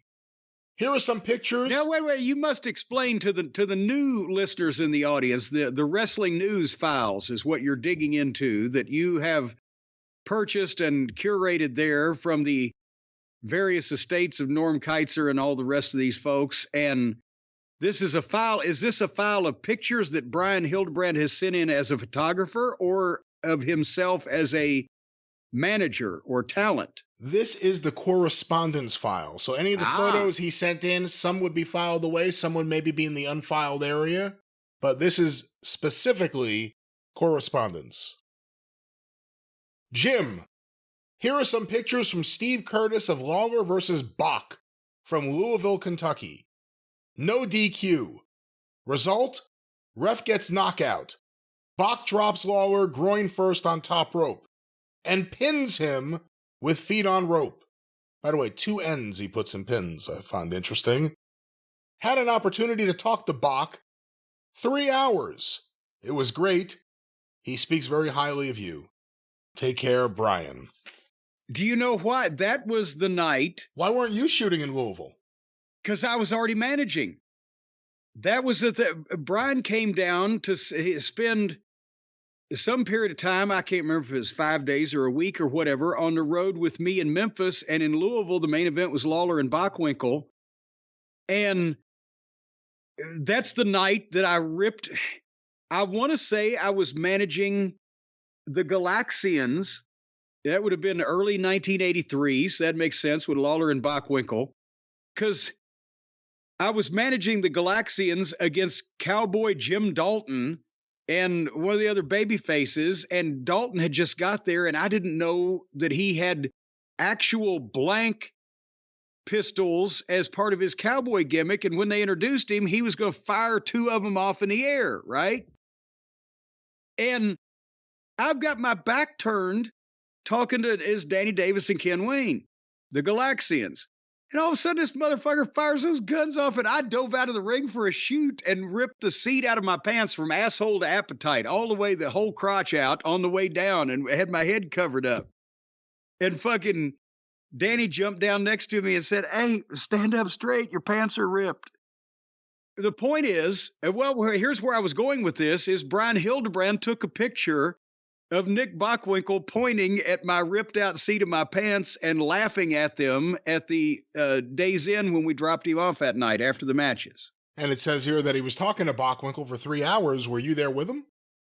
I don't know if it was 3 whole hours, but yeah, we rode Nick over to the hotel, and that's probably stopped and got something to eat with him. Because a couple of times when Bockwinkel came in, I've talked about it. I was able to have dinner with him one night at the Kingfish.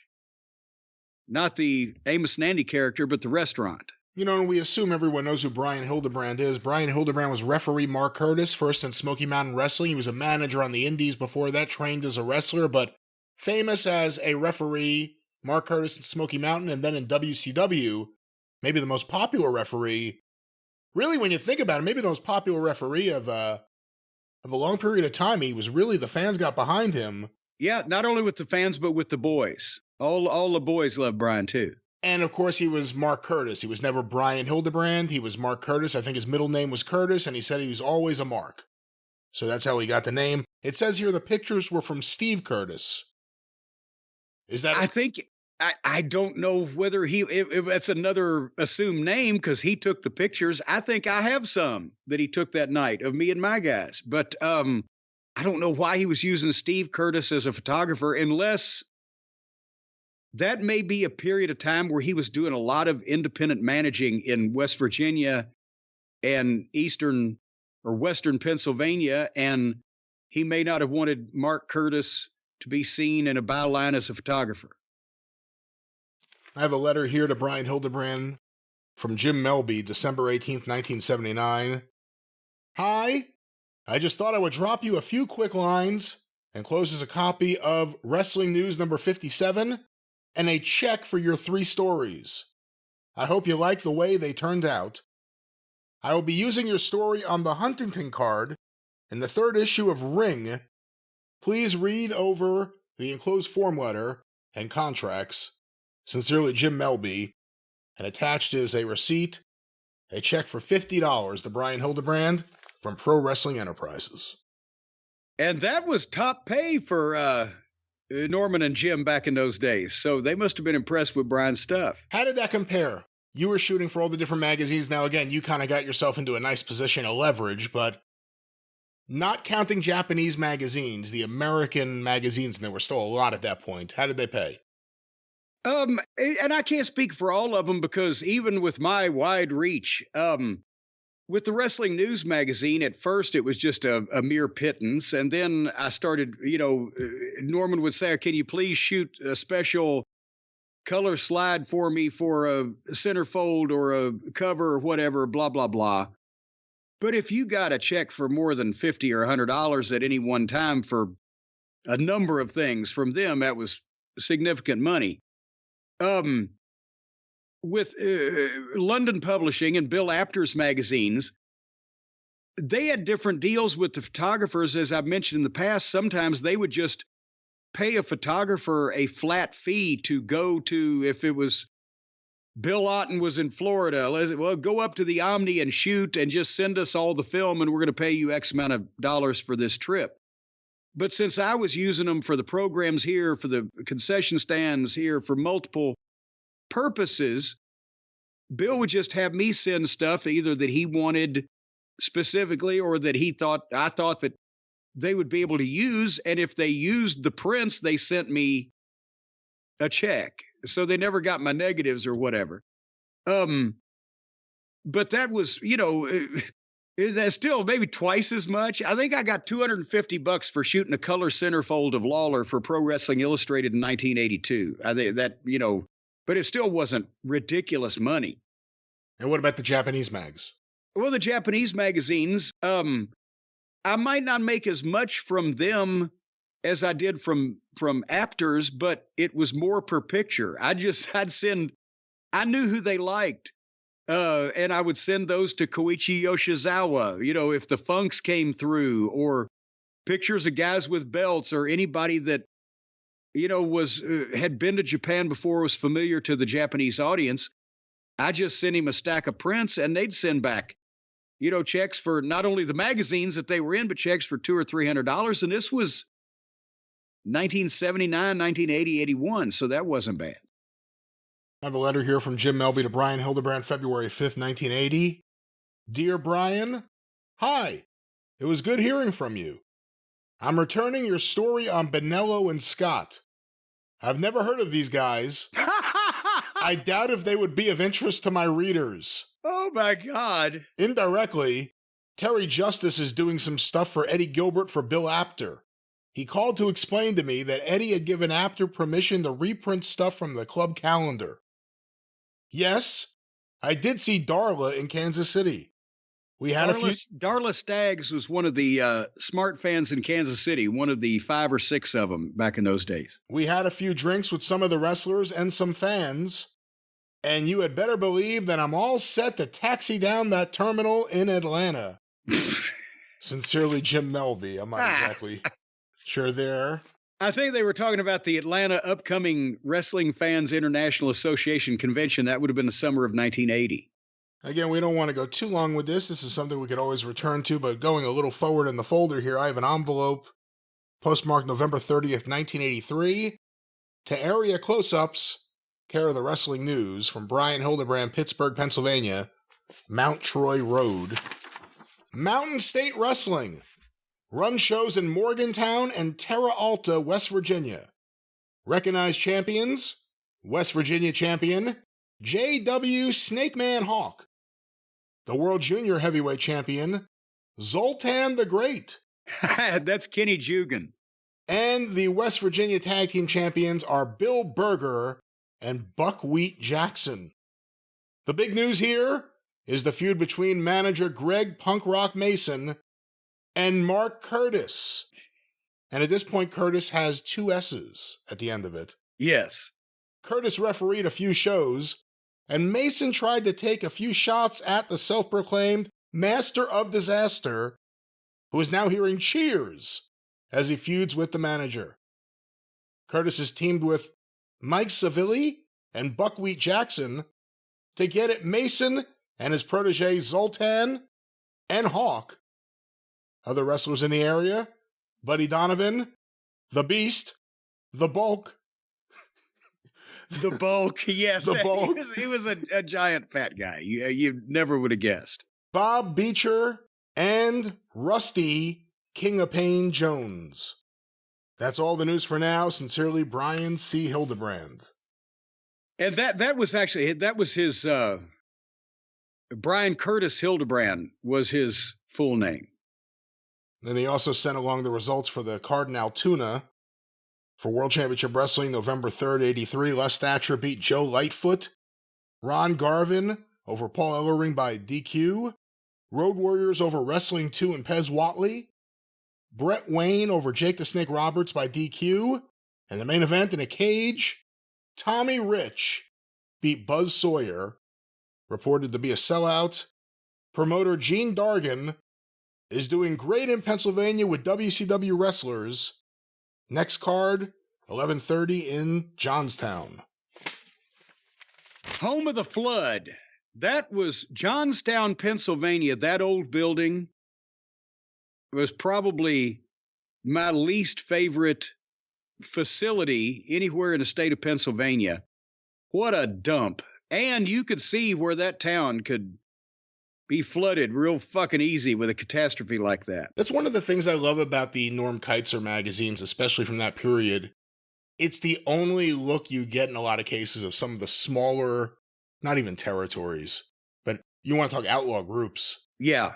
Guys running shows with skinny wrestlers and wrestlers you haven't seen in a while and people you don't know who the hell they are, but there's more reports of that stuff in those magazines. I mean, you read about Randy Savage in there before you read about him anywhere else.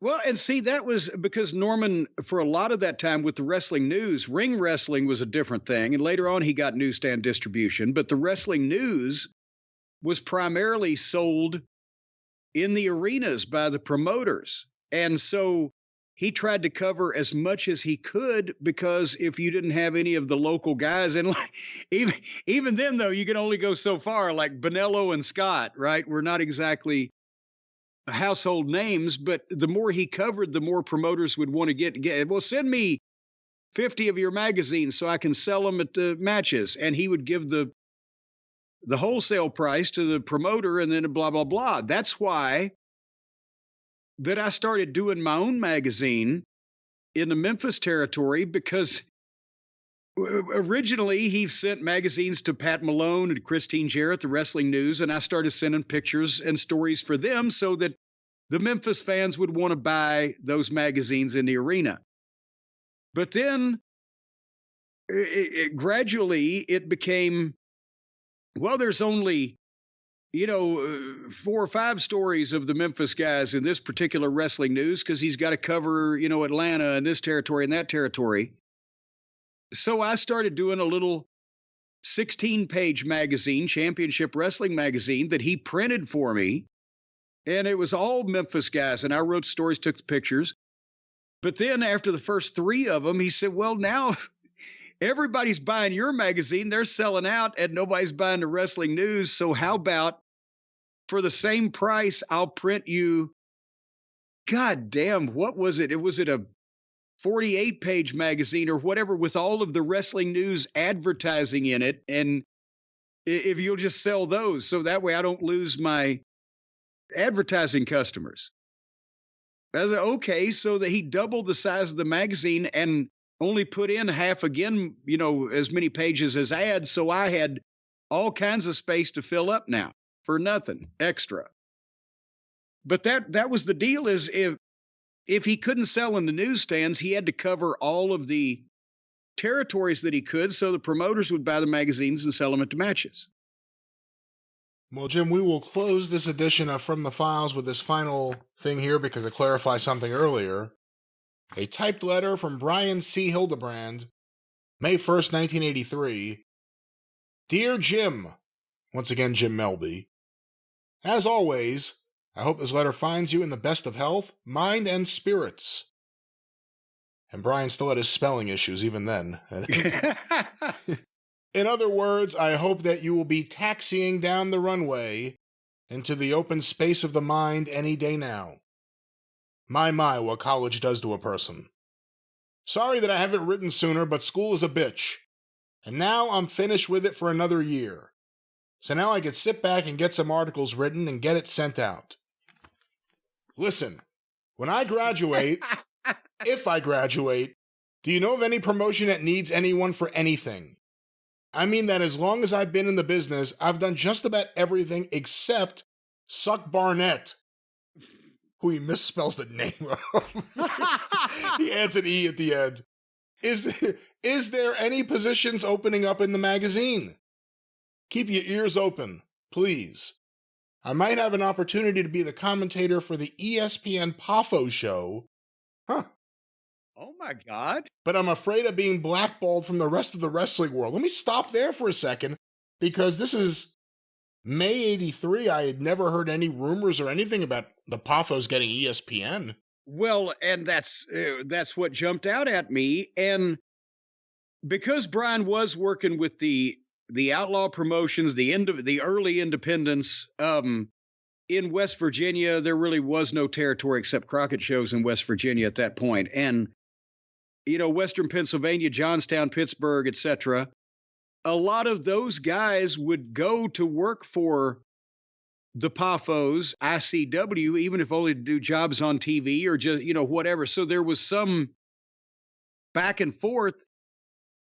I don't know that there was ever any legitimate chance or close chance, or even talks have not been uncovered between the PAFOs and I'm telling you, folks, and again, I love Territory Wrestling, but their television show was low budget. I don't see how that ever would have been possible at that stage of the game. They were almost ready to go out of business, but was Angelo telling people that he talked to somebody, or did he talk to somebody and he was just telling them his part of the conversation to get people to think, hang on, we got something big coming? That might be possible. Let me go back to this letter from Brian Hildebrand, May 1st, 1983. I've been reffing for the WWA occasionally, but I have to lay off for the summer due to me being in PGH. Pittsburgh. And plus the fact that I broke my foot moving back. And guess what? Bruiser, in his infinite wisdom, has me booked for a number of dates in Indiana. What's even funnier is that he won't give me his number. So how am I supposed to get a hold of him? I called Colt to tell to Brew what my condition is. And that would have been Bobby Colt, who at the time Bruiser was using as his top heel because they were about to go out of business. And Bobby Colt knew Brian from the Indies. I don't know. I still think I'm going to get heat. So what's up with you? Done any more traveling to any exotic wrestling areas? Do me a favor. If you see Peggy Lee anywhere down the road, give her my regards. I have included to you, the mighty of all editors, a story for any one of your magnanimous, I've been listening to Paul Ellering too much, publications. I've got a lot of stuff from the WWA, so you won't have to worry about that area for a while. Well, it's about the time that I get back to what we call work here, so I could dream up a couple more stories. Take care and keep in touch. Brian, and then in parentheses, Steve Curtis, Steve Cutis. You see, I can't even spell my alias right. P.S. Why don't you come on down to Pittsburgh some weekend? It would be great to see you again. And there it is. That was, Brian was always wanting to get in the business. Anything that when he would come down and go on the road with me, he did it twice in Memphis when I started, and then later on toward the end of the run, he spent a week down there shooting pictures with us in Louisiana when I moved there. And then, when I started working for Crockett, we went to Pittsburgh regularly. So I've told the stories about when Brian's dad was a Pittsburgh cop, and he would drive, me and Bubba or me and the Midnight Express to the building, from the airport hotel and then back, and we'd eat at the Eaton Park. And goddamn, coming out of the Civic Arena one night, it was me and Bubba, and Brian and his dad was driving, and the people swarmed the car, and his dad just got out with his police gun and held it up over his head. It's like, oh, goddamn it. Holy shit. People fucking scattered and climbed lampposts and everything, and off we went. His dad was such a nice guy. Yeah, but old Reach, but he was a licensed to kill kind of individual up here in Pittsburgh. But yeah, Brian always wanted to be in the business, and he did everything, literally everything, as he said. Yeah, you see, there's a couple of interesting things there. One is, I think a lot of people, and I did for a long time too, I didn't, think about it too much. When you hear the stories about Dominic DeNucci's school, you always hear Cactus Jack and Shane Douglas and Brian Hildebrand, almost like they came up together. He was already there for a long time. Yeah. He had been doing, he was one of the trainers, wasn't he? Yeah, because, think about it. You've seen pictures of video of Mick Foley's first match in the WWF as a TV jobber. What was that, 85, 86 with the Bulldogs? 86 or early 87, but probably something 86. Like that. 86, I think. Well, yeah, that's when Mick was just breaking in. Brian had been trained by Dominic. As you saw those letters there, he'd been since the late 70s. When I met him at the 79 WFIA convention in Memphis, he had already been wrestling and managing on these little independent shows. He had pictures of him. The Incredible Bulk guy was like 5'2" and 400 pounds. And the exact opposite. He and Brian standing next to each other looked like the number 10.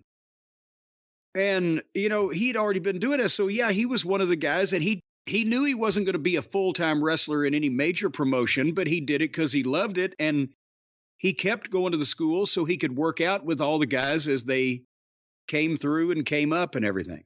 So this letter is 1983. He's, asking for any help he can get from Jim Melby or the Wrestling News in terms of a job anywhere in wrestling, doing anything other than sucking Barnett. It's interesting, and even in 83, people behind the scenes were making jokes and writing about that. Oh, they were doing that in 73, but go ahead. But you would end up hiring him with Smoky Mountain Wrestling in 92. And he probably didn't think of it. Well, who knows what he thought. I was going to say he probably didn't think of it as his big break, but it ended up being his big break. That's a long time from 1983. What do you remember about when you hired him? I mean, was it immediate, I'll drop everything and be there? Oh, yeah. Well, it wasn't an immediate because I wasn't just giving him like a deadline of next Friday. And see, remember, he had still kept doing photography all through the 80s for a variety of the magazines. He was also managing and working on independents. There's tape out there of me and Stan Lane against Mark Curtis and Jerry Lawler on one of Dennis's shows in Cherry Hill, New Jersey from 1991. And he managed Bad Company, Paul Diamond and Pat Tanaka against the Midnight in 89 in that show in Ohio when we were on break from WCW. So he had still been doing everything he could around the wrestling business. And finally, when I knew that we were moving forward with Smoky Mountain Wrestling, I called him and I said, hey, for the first 3 months, we're going to do a weekend where we do a TV taping and then a couple spot shows because the guys are in town. And then we're going to try to do a bigger schedule, but you'd have to move to Knoxville. He said, no worries. And at first, his dad came down with him on those first weekends because his dad was his number one fan and videotaped all of his matches and everything. So his dad and he came down for the weekend trips, and then he scouted out places to live. And when we were ready to go, not full time every day of the week, but fuller time, he already was able to move down. Well, there it is. Brian Hildebrand from The Files, referee Mark Curtis. And we'll definitely do this again from The Files, but that was a classic wrestling break. Before we get back to modern wrestling, although I have to say, the one big thing on Raw this week was pretty good. Once again, another great segment on Raw this week. Well, yeah, and again, it's such a vast difference when the other program, they just won't stop with it. Just everything's crazy. And Raw, now they've set it up where we were kind of convinced, oh, God, this is so boring. And then they threw a show in that jazzed everybody up. Holy shit. And then they go back to, but now it's like as long as there is one or two major things that goes on in the program, everybody seems happy. And you remember what it is. And they were in Boston at the TD Garden, not the classic garden, but that new one. The Infidels. And again, I don't know what they did there, but it looked like a big ass crowd to me. But everybody during the walk-ins, this guy's going to be here and this girl's going to be here and here comes so-and-so. And then they showed, and after we were off the air at Saturday night's main event, Owens pile driving Cody.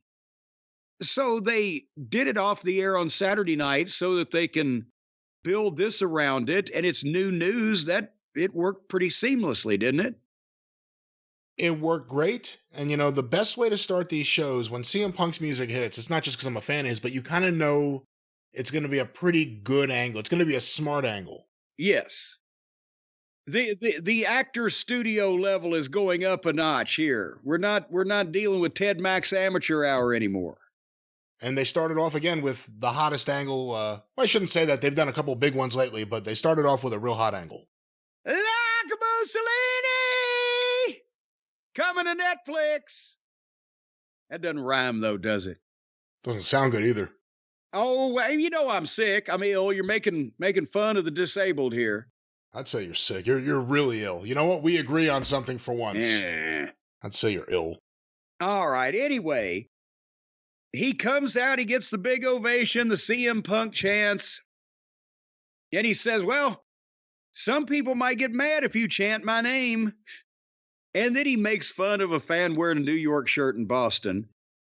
But again, the thing about Punk is this doesn't sound like a bunch of pre-planned, memorized material, scripted remarks. He flows with it. He feeds off what's going on around him to weave in and out of it where it's more natural.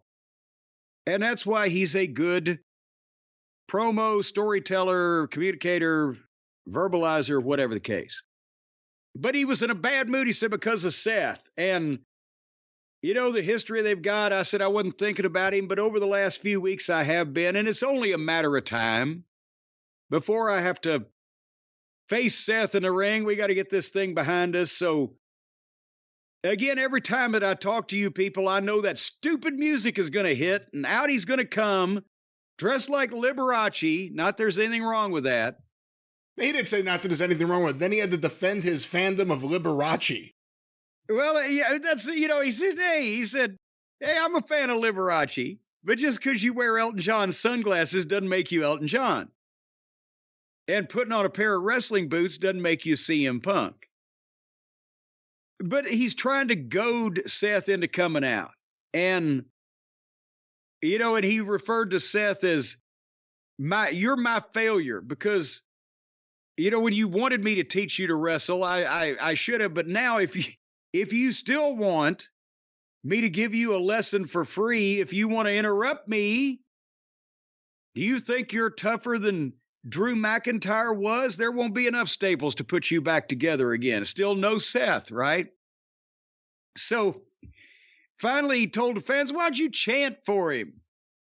And then all of a sudden you hear Seth on the PA from the stands. He's up in the stands in the spotlight. And Seth's deal is, hey, I see you now the way the fans see you from up here getting this viewpoint. And now even from way up here, you're still an asshole.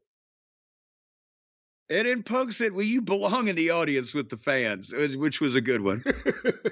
And then, but he should have directed that at a bunch of people he used to work with. And then Seth said, hey, I stayed around and carried the WWE when you left, and I've got more WrestleMania main events than you ever will. That's what's important. And Punk said, fuck it, he hopped the rail.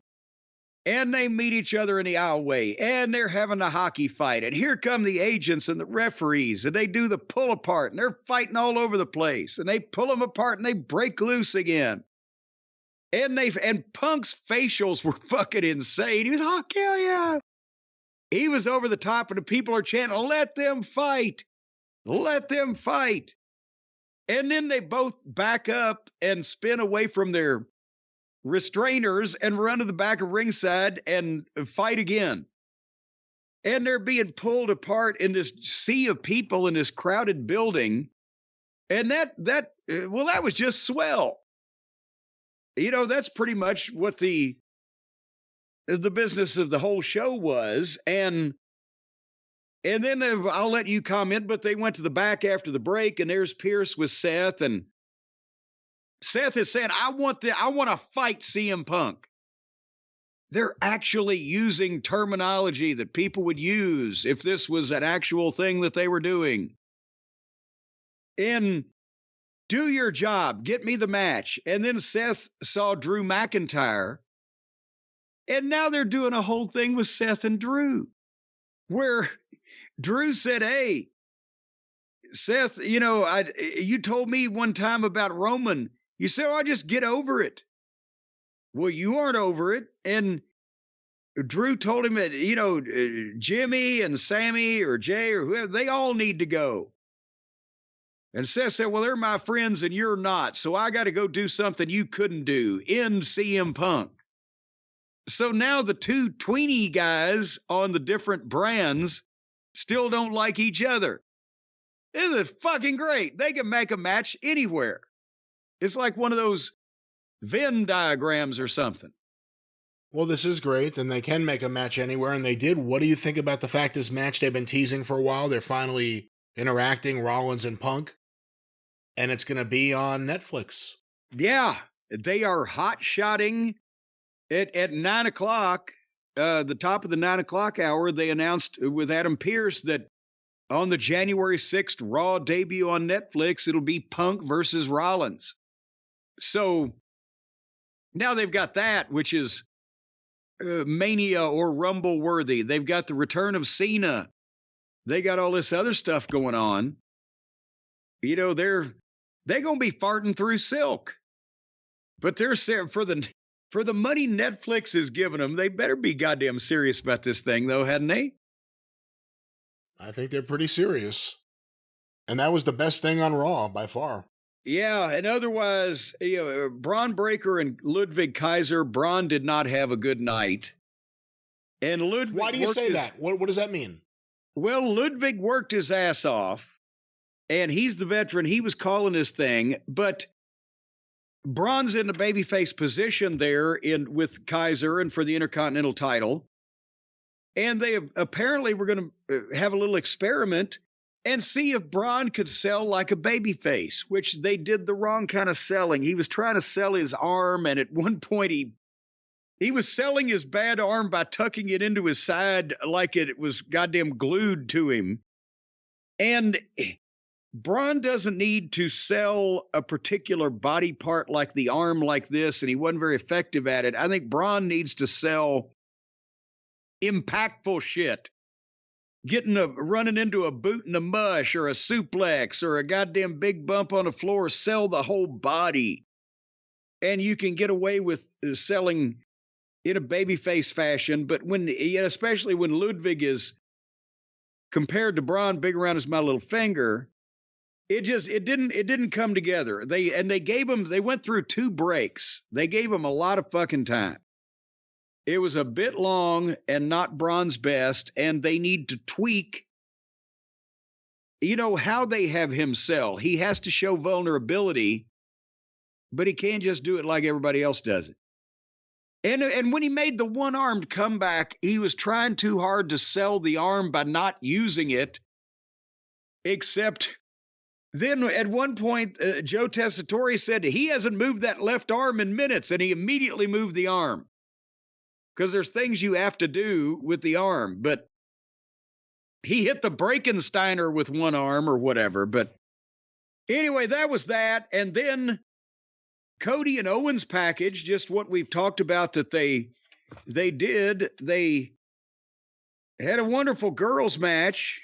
Rhea's the number 1 contender for Liv Morgan, and Rhea called Dominic a chicken tender slut. And then they put the belts on the Vikings, which was kind of surprising, but they did it in a way. It was Finn and JD defending against the War Raiders now, or was it War Machine? War Machine's what they used to be. On the Indies, yeah. Then they made them the Viking Raiders. Then they changed to the War Raiders. Whatever the fuck. These guys I said when I first saw them in there, I managed them years ago at an indie show. They're fucking great, especially they can move for their size. They had good shit. But they just cartooned them up under Vince. Maybe now this is an attempt to make them a little more serious. But they combined this with the deal going on with Priest and Finn, because Priest kept Finn from using a chair on him, and then the Vikings hit their finish 1, 2, 3. So it was still Priest that kind of caused the turn of the tide, but maybe the poor old Vikings have been brought into the 20th century. And that was Raw. And boy, was it. And ladies and gentlemen, we'll be back with more wrestling talk and wrestling news and wrestling questions. We're stalling for the ratings on the AEW show is what we're doing. Well, we'll be stalling more, or the stalling will end, and there'll be more wrestling talk right after this short commercial timeout.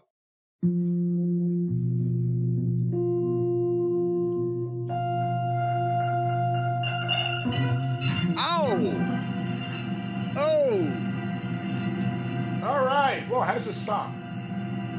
There we go. Yeah, that's what a lot of people are asking. We are in the future. It was quick. It was brief, but we are here. I don't know how long we're going to be here. We have a lot to get in a very short period of time, and things are happening, and the wind is Very noisy. The wind is howling outside your door. It's not a fit night out for man or beast, and you have to shovel some snow or snuffle some show, as I said earlier. There's a lot of show to snuffle. Whoa, and it's banging upstairs. I'm recording! We are back here. Has that band of flamenco dancers not moved out of the apartment upstairs yet? I'll tell you, I don't know what the hell they're doing, but Jim, we are back, and we did not have the Dynamite ratings earlier, and we're going to get to them in a moment. We also have some news about the Collision ratings against Saturday night's main event. But I have to bring this up to you, as we are recording early in the morning. I did not watch the big Ring of Honor pay-per-view last night, Final Battle. I'm assuming you did not as well. You would not make an ass of you and me if you assume that. I've only seen one clip from the entire pay-per-view, and I have to bring it up because everyone seems to be jumping on the same thing. I don't know if it's an official medical diagnosis yet, but Bandido returned. Bandido returned, saving... No, hey, wait a minute. Hold on. They've been doing these videos, these corny videos of him with Old West cowboys on the streets of Dodge City or whatever on Dynamite, and he returns on a Ring of Honor pay-per-view? By the way, guess where that old Dodge City is? I just found this out. I didn't even know about it. Where? It's in Netcong, New Jersey. It's right over here. It's not even in the Wild West. Netcong. Are they related to the Viet Cong? I don't know if that's how it started, but Bandido, as I was saying, they've been showing his vignette videos in the Wild West with a bunch of the gang that couldn't shoot straight looking for him. He returned at the Ring of Honor pay-per-view. He's a former Ring of Honor champion. And I saw the video. Again, with AEW, you never know if they just are really, really, really bad at miking the crowd or if the crowd's just not exploding the way they're supposed to. But not the big reaction you would think, or at least I would. But he hits the ring because Matt Cardona is being beat up by Jericho and Big Bill. He's coming for the save. And Brian Keith. He's coming for the save. He goes to the top rope and hits a drop kick, but more British Bulldog style than, Jim Brunzell style. And he immediately... Well, yeah, like he jumped off and he's straight flat out. His back is to the ground and he's ejecting both feet out rather than the sideways drop kick is what you're saying, right? That's what I'm saying. And apparently with the thing that everyone's jumping on, he immediately concussed himself. Oh, no. What? I hate to laugh about a concussion, but he immediately, upon his return, gave himself a concussion, looked a bit confused. The referees seemed to realize something was wrong. Big Bill, I think, realized right away, I can't do anything with this guy. I'm just going to get out of the ring. I'll see if I can find some video real quick for you. But, Jim, what are your thoughts? What's the quickest you've seen someone go down once they returned? Oh, my God. Well, I've told the story about the Glenn Kulka, that Canadian football player that they had in the early developmental days when it was still the Funkin' Dojo. And he's this big, jacked up, muscled up guy, and a great guy, right? And had a good look and great body. And he just started. He was very green. He'd been training, but he went back to his hometown in Canada, wherever he was, and he played football up there. So there was 1,500 people or what. It was a good house in this gym in this guy's hometown. And he gets the big introduction and he jumps up on the ropes and rah-rah on the turnbuckle and turns around and jumps off and lands in the middle of the ring and breaks his fucking leg. See, again, I hate to laugh. It's just the timing. But if you're gonna, and boom, and down he goes. And, that's not really it's kind of a return, but this is, I'm trying to think what else. It wasn't this guy's fault. There was the time that the bell rang and low-key did a spin kick on that guy and knocked him slap dab out where he couldn't even get up and then kept trying to pick him up to do more shit to him. Robert Gibson took a hot tag from Ricky Morton one night and fucking threw his left leg up to step in over the rope, and his right foot slipped off the edge of the apron and he fell right on the floor. Oh, wait, I'm forgetting about maybe the reigning champion. Shane McMahon. Shane! When he had his big return moment at WrestleMania, Yes. got his pop, did a leapfrog, and never came back up ever again. Yeah. Drop down, leapfrog, stay down. All right, Nobody Jim. ever called that one, but anyway. I've sent you an email. It should be there momentarily. It is from one of the many Twitter videos going around. Bandido's big return. Yeah, I've heard there's a lot of things going around these days. That's right. And, you said it was the gang that couldn't shoot straight, but I'm just wondering if it's the gang that can't shoot over at AEW. Here it is. Should I click on this? Will I be amused? You should be amused. I don't know if there'll be volume playing on your end, but give it a click. Well, I got my computer's got the rockin' pneumonia and the boogie woogie flu, so it takes, here it's going now. It's moving.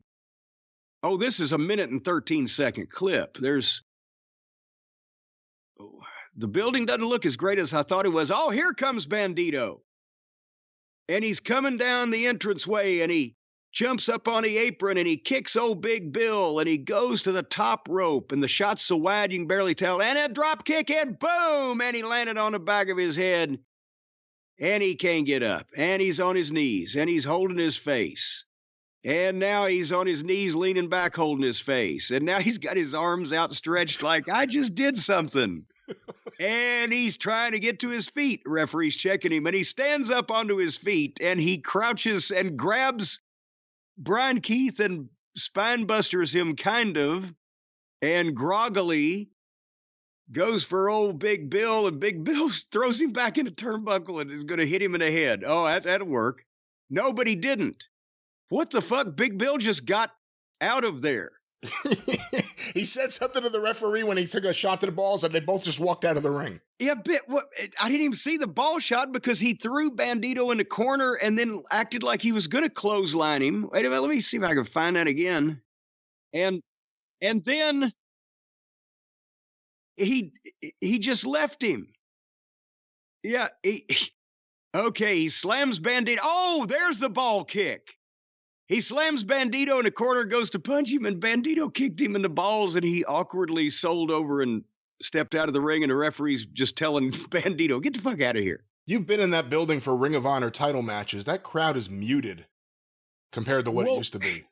But besides that, I'm trying to figure out why they're shooting in this direction.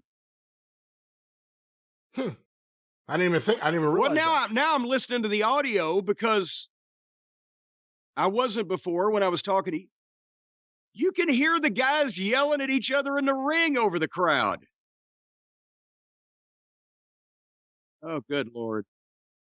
But what I'm saying is that doesn't look as impressive as I thought they could make the Hammerstein Ballroom look on television.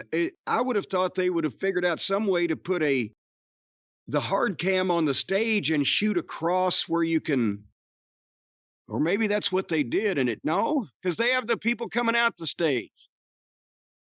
So, yeah, you see a lot of set, and then when they take a wide shot, over there you see all the people, but it's not across from the hard camera. So if you're going to do these Bandido vignette videos for 3 weeks or whatever it was, 2-3 weeks, you're building him up for a big return. Why would you do this? You could never predict someone's going to get a concussion, even though maybe that's not the thing he should have done there, or at least the way he should have taken the bump from it. But what are they doing? What? I don't have any idea why you would. Again, a guy's big, long-awaited debut on the Ring of Honor pay-per-view instead of the TV show that's seen by. If there's 600,000 watching Dynamite, that's probably 575,000 more than seeing that Ring of Honor pay-per-view, wouldn't you think?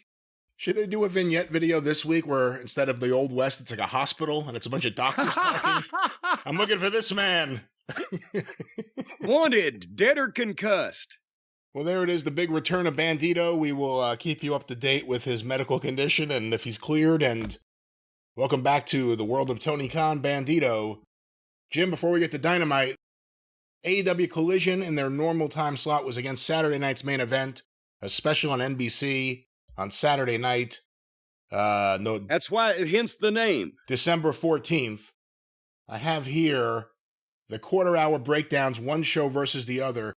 The Collision ratings, Jim, I don't have them in front of me. I think it was in the range of 280 this past week. It was up like from the lows. Yeah, of the week we before. said it was, I think it was 286. That number seems to stick out, but. Well, the quarter hours really tell a story because they started at 391 for Will Osprey, Darby Allen, backstage angle, Continental Classic promos, Willow Nightingale versus Jamie Hayter. There's Willow Nightingale. I was wondering where she was. Picture in picture. 391. They go from that to 313 for Willow versus Hayter continued, Julia Hart, an ad break, Okada versus Mordos, which continues into quarter 3. Okada versus oh my God, that must have been a all-star classic. Well, that went from 313 to 266 Ooh. quarter 3, followed by there were full screen ads, Shazza McKenzie versus Toni Storm. Is that Toni Storm's return match? I guess so. Apparently. Well, we go from that to quarter 4, 8:45, 9 p.m., 239,000 viewers, 2 ad breaks in the quarter, Mariah May's promo, Thunder Rosa, Toni Storm backstage angle, Action Andretti and Leo Rush versus Lord. Top Flight. That continues into the big 9 o'clock hour at 205,000 viewers. Then we get Statlander versus Tootie Lynn, whoever that may be. Tootie, Tootie, Tootie Lynn. the granddaughter of Toots Mondt. Dustin Rhodes backstage promo and ad break. That was 205. From there, we go to 9:15. That'd be quarter 6, 194,000 viewers. Oh. The Outrunners, Daniel Garcia, Commander, and Orange Cassidy versus the Premier Athletes and the M&M Collection with picture-in-picture and full screen. Then we go to the next quarter. The picture-in-picture was higher rated than the full screen because at least people could watch the commercials. The 7th quarter, Don Callis' promo and the start of Briscoe versus Fletcher. 178,000 viewers. Jesus. And that ends up being the only thing on the show not to lose anyone. 9:45 to 10 p.m., the final quarter. Briscoe versus Fletcher continued. Post-match with Willow, Orange Cassidy, the Death Riders. Oh no, Death Riders FTR backstage angle. That must be where they got kidnapped. 180,000 viewers. So they started at 391 and ended at 180. That's somewhere around close enough. 55% of the audience they lost. At the same time, Saturday night's main event, 8 to 8:15 p.m. quarter 1, they open 1.79 million viewers. That's the intro stuff. Jesse Ventura, start of Drew versus Sammy, continues into quarter 2 with an ad break, 1.56 million. Quarter 3, Lib versus EO, post-match with Rhea, and an ad break, or 2 ad breaks, 1.58 million. And I should mention these were compiled by WrestleNomics. Quarter 4, 8:45 to 9 p.m., Gunther versus Finn versus Damian, 1.47 million. That's the low point of the show. Big 9 o'clock hour, 1.51 for the continuation of that match. Into quarter 6, 9:15 and 9:30. Mishin versus Chelsea Green and the post-match with Piper Niven, 1.54 million. Good Lord. Quarter 7, Pat McAfee, Jesse Ventura angle, Kevin Owens video and entrances, 1.54. Finally, quarter 8, 9:45 to 10 p.m., Cody versus Owens and the post-match, 1.73 million. So they started at their high point, 1.79 million, but then fluctuated through the show between 1.47 and 1.58, and then finished back up to 1.73, almost where they started to begin with. So they lost, I can't even know, what's 60,000 people out of 1.7 million. I don't even know, 2%. I don't know what the fuck. But it's interesting when you look at the Collision quarterlies because it's a straight path down. Again, the last quarter, they got 2,000 people back. But it's not like people were, I mean, again, you see the Saturday night's main event number, it's steady. Yeah. Big at the beginning, which makes sense. Pop for the main event, which is all you could ever ask for. But it was steady. I mean, they had 1.54 for 2 straight quarters, and that was Mishin versus Chelsea Green. That was against the Outrunners match for anyone that was like going back and forth, but I don't even think we have channel flippers here. Can't imagine there's any channel flippers there. I guess that's the point. I don't think this... Well, there's some channel changers. I don't know how much of this collision number is Saturday night's main event and how much of it is just as the show's happening, people are like, I don't have to stick around for this. Well, it's really that because the Saturday night's main event was not picking up anyone at the same time as Collision was really losing. They were kind of in the pocket the whole time, and their number was so much bigger, it would be marginal anyway. Well, there it is. Well. We'll see what happens next month. Collision versus Saturday night's main event part 2. But what in the world happened on Dynamite? Let's go to AEW Dynamite. How did the Death Riders perform this week? I apologize if you hear noise behind me. The wind is mighty crazy today. AEW Dynamite Gym, December 18th, Wednesday night on TBS, 8 to 10:06 p.m. On average, 625,000 viewers. Ouch. That's up 5% from last week and up 6% and 6% from the trailing 4-week average. I didn't realize that. I thought last week was 6 something better than that, but go ahead. Last week was 594. The 4-week average is 589. And Dynamite came in number 3 on cable in the key demo, only getting beat by California versus UNLV in football, college football, of course, and Gutfeld on Fox News. I don't watch it, so I don't know. I guess it would be Gutfeld. The challenge on MTV was number 4. But let's go to these quarterly numbers. These were compiled by WrestleNomics, Jim. That also brings to mind that all of television just sucks today.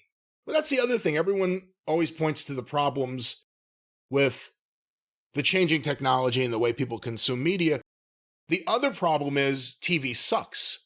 Yeah, what do you want to consume there? When people are like, oh, people don't watch late night talk shows anymore. Well, maybe because they're all fucking soft and shitty. Maybe that's why. Maybe because people don't want to just watch people play games with celebrities. Hey, let's all have fun and be friends. Fuck that. Let's go to the quarterly number breakdown. If any programmers need someone to take over, let me know. Yeah, there you go, Fred Silverman. AEW Dynamite, he ran 2 networks. AEW Dynamite on TBS, December 18th, 2024, quarter 1. One of them into the ground. 8 to 8:15 p.m. Let's talk about the positives, Jim. 8 to 8:15 p.m. Orange Cassidy, Jay White, and the Hangman, Adam Page, backstage. Followed by Darby Allen and Will Osprey, backstage for promos. Followed by the start of Mercedes Moné versus Anna Jay, with picture-in-picture ads, 737,000 viewers. Well, again, their big start is smaller than it used to be. We go to quarter 2, the continuation of Moné versus Jay. The FTR promo let's say unmarked. The FTR in an unmarked grave or an unremarkable promo? The FTR promo in an unremarkable room, I guess is the way to put it. The MJF Adam Cole live angle and Jamie Hayter's backstage promo, 725,000 viewers. Well, now that's a surprise. When is the last time you can remember they only lost 12,000 viewers from quarter 1 to 2? I can't. It stands out, and it goes against the trend line of the last 90 days, obviously, and, whatever you want to say about Mercedes Moné, I said you almost have to believe that a lot of the fans that watch AEW think of her as 2 different people. They like her in-ring work, and they hate everything about her character and her promos and her angles. And the Anna Jay versus Mercedes Moné match, for whatever reason, or maybe it's Anna Jay. For whatever reason, you and Anna Jay. For whatever reason, well, it's not me. I'm not 725,000 people, but it held the audience. But let's see what happens next. Quarter 3, 8:30 to 8:45 p.m. An ad break. Hook and Shibata versus Christian Cage and Nick Wayne with picture-in-picture. 596,000 viewers. Oh, so that's, wait a minute, for 129,000. That's more than they usually lose from quarter 2 to quarter 3 or most quarters.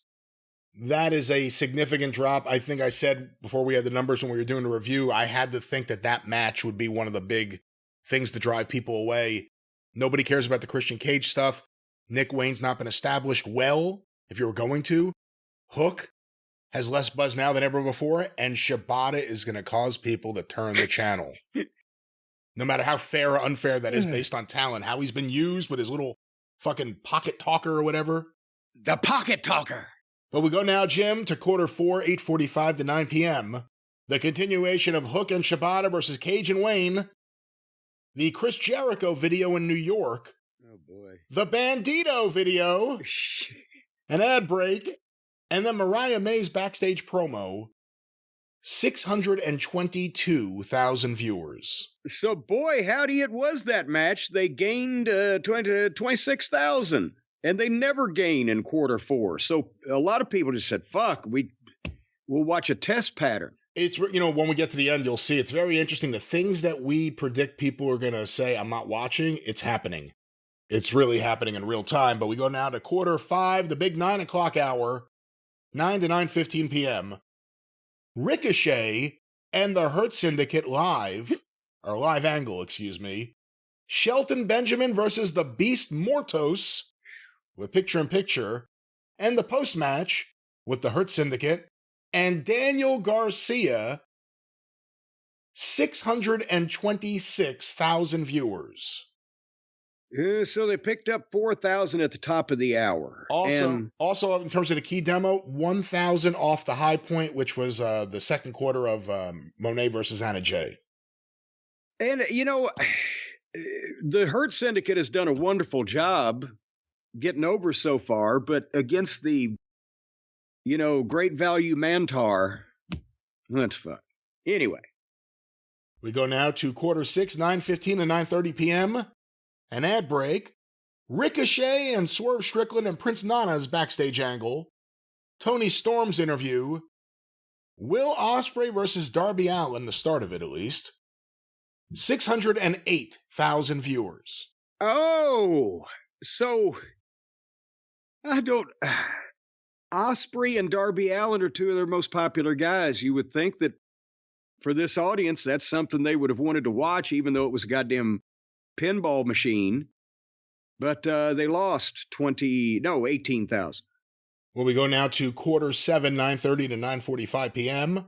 The continuation of Osprey versus Darby, picture-in-picture ads, and the post-match with Claudio, 601,000 viewers. Jesus Christ, and they didn't keep the ones that they had for the start of it. That surprises me. And again, this may be the other story. The Mercedes Moné-Anna Jay match holding the audience. The Christian Cage match not surprising anyone by completely losing the audience. This is the other story, because this is a multi-week story now. Quarter 8, I remind you we have a 6-minute overrun. 9:45 to 10 p.m. An ad break. Hangman Adam Page, Jay White, and Orange Cassidy versus the Death Riders with picture-in-picture ads. 519,000 viewers. Oh my God. 6-minute overrun. 534,000. Bunch of people looking for Modern Family. Also, quarter 8 was the low point in the key demo. It went from, in quarter 7, Darby versus Osprey did 601 with 249,000. Male 18 to 49. That dropped to 216. 519 and 216 in the key demo for the Moxley stuff. Every quarter they've put the Moxley stuff in. It was the lowest start of the show when they started him on the show. It's killed the end of the show. It's killed the 9 o'clock hour. Every segment they put the John Moxley Death Rider stuff in is killing the audience. But you got to admire them for their consistency. Again, two stories here. The Mercedes Moné match somehow keeping that audience. and then everything else driving everyone away.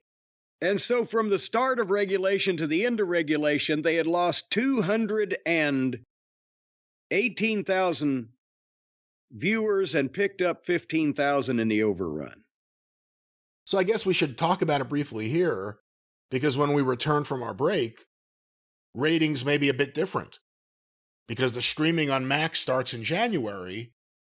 So you have to presume they're going to have a precipitous drop, because people may be streaming it as opposed to watching it on TV. How much more precipitation can they take? I don't know, because the other thing is, it's not like, you know, they're always, ECW was desperate for clearance, because the idea was, if we can get more people to see us, there are more fans who would want to watch us. That's always been the overriding theory. Right? If we can get our pay-per-view everywhere, we're not saying everyone's going to buy it, but there's fans spread out. We need them to have a chance to get it. With AEW going to Max, it should be a situation like that. Now it's going to be more easily available. It'll be everywhere. But I just don't know if it's going to really cause... Like, there's no one like, I just wish I could see AEW. I can't. Like, there isn't a fan like that. It's everywhere. Their YouTube numbers are going down. It's the interest in the product. So now they'll be on Max, and this may end up being a more interesting story in the long run, considering the changes at Warner Brothers Discovery and the decisions they've made. But we'll see what happens. But the ratings are about to... Well, now let me ask you this: for the people who like this streaming television, if you're in your house, you have cable and streaming. If you got both of them, then which one would you, as a unbiased person not like me, rather watch, the cable or the streaming, if you can watch the same show on each service? If I'm in my office, I'm going to watch on cable first. If there's any problems with that, I would go to streaming, but I'd watch on cable first. But I guess that's because I grew up with cable. I've always had it. I still prefer it. But especially amongst the younger audience, it's the opposite. You have kids who never had a TV in their room. You have kids who never had cable, never wanted it. And well, yes, I agree with that. So I think for them, if there is an audience, and I don't know how much of an audience there is, of people who really wanted to watch AEW but didn't have cable, so they had to access it through, it's not nefarious, just bootleg means. I mean, I don't even know how, or just wait for YouTube. The question is, and I don't think it will, is this going to cause a major surge of people to check out the product because it's on Max and have never seen it before? Well, I don't think so, because there's the TV show that people are seeing is not causing a surge of people to want to watch it. But the point I was making is maybe it won't be that big a drop, because we know that the people that are already watching it have cable. So that was my question is, I wonder if there's any statistic of the people who, if you've got both cable and streaming, which one do people watch primarily if it's the same show on both things? That would determine whether or not, see, you hear me what I'm telling you? Yeah, I mean, I literally had a cable person here in my house maybe a year and a half ago, and they were working in one of the rooms, and they were telling me, oh, you can get rid of the cable box here. I said, what do you mean? They said, well, if you get an Amazon Fire Stick or Roku, you can use that and then use the cable company's app and just stream your cable. Oh, good Lord. And, you know, I was like, I never knew that was a thing you guys allowed. Oh, yeah, you could just stream. Instead of having a cable box, you could just plug your streaming thing in and stream the cable service in the house. So we'll see, but that's the AEW Dynamite ratings. One last thing, Jim, on AEW. Brief leaks, we don't know too many details. We talked about AEW coming to Louisville, Kentucky. That has been scrapped. They are not coming to Louisville. I feel like it's personal. Remember we were talking about they were coming to Broadbent Arena, which was when we announced their new schedule and that it was going to be smaller buildings that a lot of people had been saying they ought to do. I said the thing about Broadbent is, besides the fact that it's used mostly for livestock, rodeos, horse shows, fair type of things, so it's got a bit of a permanent whiff of bullshit, literally, in it. The backstage facilities are not real big, and the locker rooms and wherever they're going to shoot pre-tapes and all that stuff, the building is big enough itself that they weren't going to, it seats 6,000 and it's a big floor. So they were going to probably cut that in half to begin with. But I don't know about their television production and the bringing a big national cable production into that building. Maybe they sent somebody from the production department to actually look at it finally. And they say, oh, Jesus Christ. Because now they're going to some place in Cincinnati that I've never heard of. Do you have hold on, maybe I have it here. What is the name of this place? It is the Brady Music Center. So I assume that's not an NBA arena in Cincinnati. The Andrew J. Brady Music Center in Cincinnati. Let me see here. It opened July 2021, located in the Banks neighborhood on the Ohio River. And capacity outdoor. I don't think they're going to be outdoors. It says outdoor 8,000 capacity, indoor 4,500. Good Lord. They're building bigger buildings in the suburbs these days than they used to. But yeah, they moved up there. So you think it's because of the smell? Did they hear what you said? Tony listens. Did Tony hear what you said about the smell and say, well, there's no way we could run this place? No, because his shows always stink anyway. But no, I think maybe somebody from production came down and said, I don't know. It could have just been, they found out this place existed in Cincinnati and it'll be easier to work with. All right. Well, let's get a couple more things here before we get going. Jim, I did want to ask you a quick question here that was sent to the Cult of Cornette Facebook group from a listener, James Bacon. Can you please explain... Is that the Hollywood columnist, James Bacon? I don't believe so. Can you please explain to someone in the UK what the difference between local access, cable, syndicate TV in the US is and was, and how it impacted the territories? All we had here in the UK until the late 90s were 4 national channels, and one of them showing local programs for only about 2 hours a day. Also, what's a feather bottom? No, let's talk, because, you never think about that. A lot of the international listeners and even a lot of the younger listeners may not understand what the landscape was like. And you throw a lot of terms out there, syndicated TV, local TV. I don't know how much we've talked about local access TV or public access, but I'll throw this to you.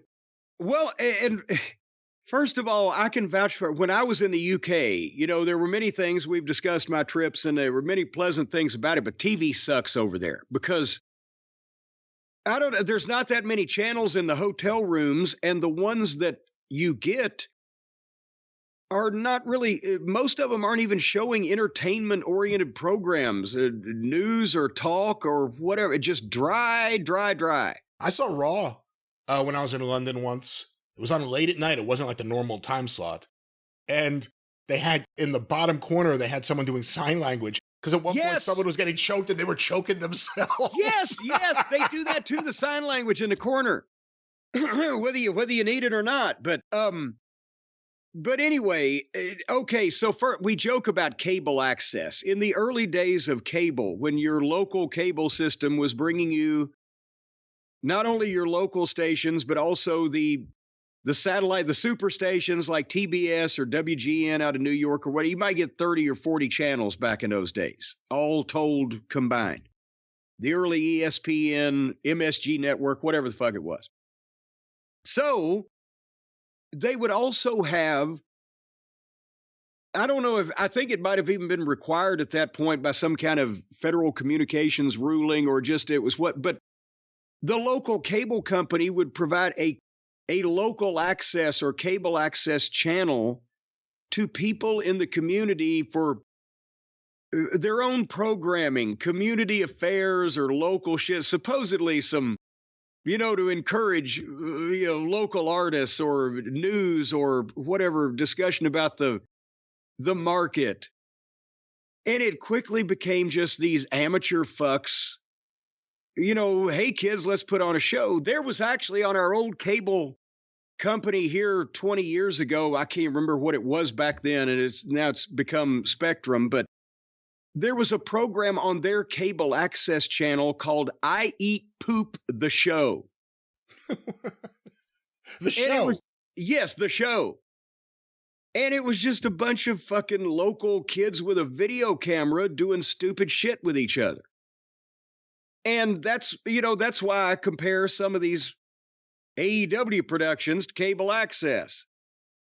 But that's what that was. And wrestling in the territory days was never on cable access, not only because there wasn't a lot of cable in those days, but also because they always had real television in their markets. Local television means the actual television stations in your town. If we live in Louisville, when I was a kid, we had 3 television stations, Channel 3, Channel 11, Channel 32. And 32 came on the air the same fucking year I was born, 1961, so we only had 2 up until that point. And then we got WDRB, the independent station, in 1971. Point being, that was local television, those 4 stations. If the Memphis territory wanted to run Louisville, they had to get TV on one of those 4 stations, or nobody in town was going to fucking see it. So that's local television. And you could be doing a show just for that market, or you could be a promoter in Memphis doing a show and also get it on there. But you're still on local TV, but you're in several markets. When you get into syndication, that's not only, and really it's syndicated when you produce a program and you send it out to multiple stations. You're syndicating it across these stations, but it really wasn't the true meaning of syndication for the territories, because they only wanted the markets in their specific area that they were going to run live events in. A syndicated TV show like Jeopardy or Wheel of Fortune that's been on the air, Family Feud, that's been on the air for years and years and years, that's produced with the idea of syndicating it to every local market in the United States. And that's what Crockett and Vince started doing opposite each other in the war in the 80s, because the rule of thumb then, I can't remember the exact percentage, but if you could get 75 or 80% of the country, your program available in those, not to say everybody was watching it, but it was available on enough stations where 80% of the country could get it, then you could sell national advertising and get big money for it, allegedly. And that's what they were trying to do. So it's varying degrees of local cable access for amateurs, local television for people who just wanted to broadcast to that market, regional syndication for the territories, and national syndication for the national promotions. And that doesn't even take into account any cable network whatsoever. Did that answer that question? I think so. And I guess in terms of timeline, here in New York, for instance, by the late 90s, that's when they kind of started giving up on local syndication, which had been the most important thing for wrestling companies up until that point. Even with the cable penetration, it was the local TV that promoted the local shows. It was the local TV that spoke to the people in the market. And that was one of the big shifts, when it was kind of, let's just go with the cable stuff. We don't have to worry about a syndication package or anything. Well, and that's also when guys lost the ability and the knowledge and the training to do local promos. When the shows were just being broadcast to everyone instead of that local market. That, when I tried to teach the Ring of Honor guys in 2000, 11, 12. Okay, here's how you do local promos. A lot of them took to it and they were, excited to have the opportunity. But it was like, okay, here's what you're talking about. Chicago, this match with these stipulations versus this guy. And make it local. Talk about people in Chicago, heels, knock their pizza, whatever. And they're like, oh, shit. And then when we would have the tapings, we would do 3 weeks worth at a time. So I would have all the fucking notes. I would draw them out with a Sharpie on copy paper as a slate for the cameraman. Okay, this is for air in Tampa, show number 46, break 2.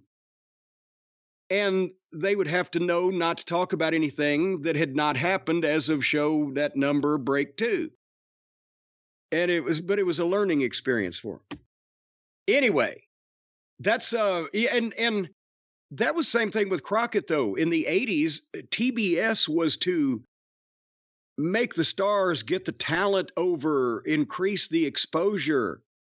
But the local syndicated television in the markets in the cities across the country that they were running live events in, that's the ones where we did specific promos for this day, this night, and this building. And more people in that particular town were watching the syndicated wrestling program that were watching it on TBS because more people could have an antenna and get it for free instead of pay the cable system and have cable in those days. All right, Jim, a couple more questions before we get to our final topic. This was sent via the Cult of Cornette Facebook group by Aiden Barnhart. Oh, come on. What was it like doing live? Are you making these names up now? Charlie from Starkville, I could believe that was some goomer's name, but these... This is Aiden Barnhart. Names. Aiden Barnhart. Say it. I don't need to aid Barnhart. He can do it on his own. What was it like doing LiveWire in 96 with Vince, Shitstain, and P. Hay? I think it means Michael P.S. Hayes. It was the first thing I ever saw involving Jim and wrestling a few years ago, and it's what first got me into the cult. Oh, good Lord. You never think about that, do you? The idea that there are fans who discovered you on LiveWire? No, it's more like the fans who fucking fingered me on LiveWire. Yeah, that's him. That's the one. Let's not talk about you being fingered. Let's get back to this question here. That was the worst television show that the WWF has ever done. And for those of you who don't remember it, it was on USA, right? Yeah, in the morning. Saturday morning at like 10 o'clock, WWF LiveWire, where we would be, go ahead. I was going to say, did it replace WWF Mania, the Todd Pettengill show? Something like that. Yeah. There was a show that had compilations of different matches from different tapings that aired and maybe it was more to appeal to the kids on Saturday morning, but instead, that was it. Vince and Kevin Dunn had a brilliant idea, LiveWire, where all of us would be actually in the control room at the studio, at the TV studio in Stamford. And we would be this was the early days of emails, so we'd be reading people's emails as they came in, and people would call in. And it would be like a news central program, whatever. I don't know what the fuck. Point is, I think 5 or 6 weeks in a row until somehow I got out of it and it didn't last long as a program anyway. But I had to get up on Saturday at like fucking 7 o'clock in the morning and go to Stamford and stand there and do this fucking show. That it was the only wrestling show in the history of wrestling. It didn't have any wrestling in it. And it was like a television show of call-in radio. Am I overstating this case? You remember it. It was a very interesting thing at a time where Vince seemed to be throwing anything against the wall, just hoping something would stick. It wasn't even just that WCW was breathing down his neck. You know, there have been several years where Vince was trying to figure out the next thing, and he went with this. This is where Vince Russo first got on TV. This is where they would do, I don't even know if you would Speaking of throwing something against the wall, it would have probably been better ratings if I'd have thrown him against the wall. I don't know if you would call it an angle, but this is where they would do angles or stuff like having Paul Heyman call in as what was his name? Bruce in Connecticut? Bruce from Connecticut. So, I mean, it was an interesting idea in the early days of the internet, the idea that you're doing chats and, you know, just the idea of getting fans involved in. Well, they were doing chats when nobody was fucking chatting. And nobody watched this fucking show, and it killed my Saturday morning. And that's where the clip where I'd fucking suffer the presence of Shitstain wandering in and doing his fucking shtick with his Howard Stern wannabe and his black clothing and his, you know, anti-establishment. I'm one of the cool kids because I replace all my S's with Z's bullshit. That we had to fucking stand there and fucking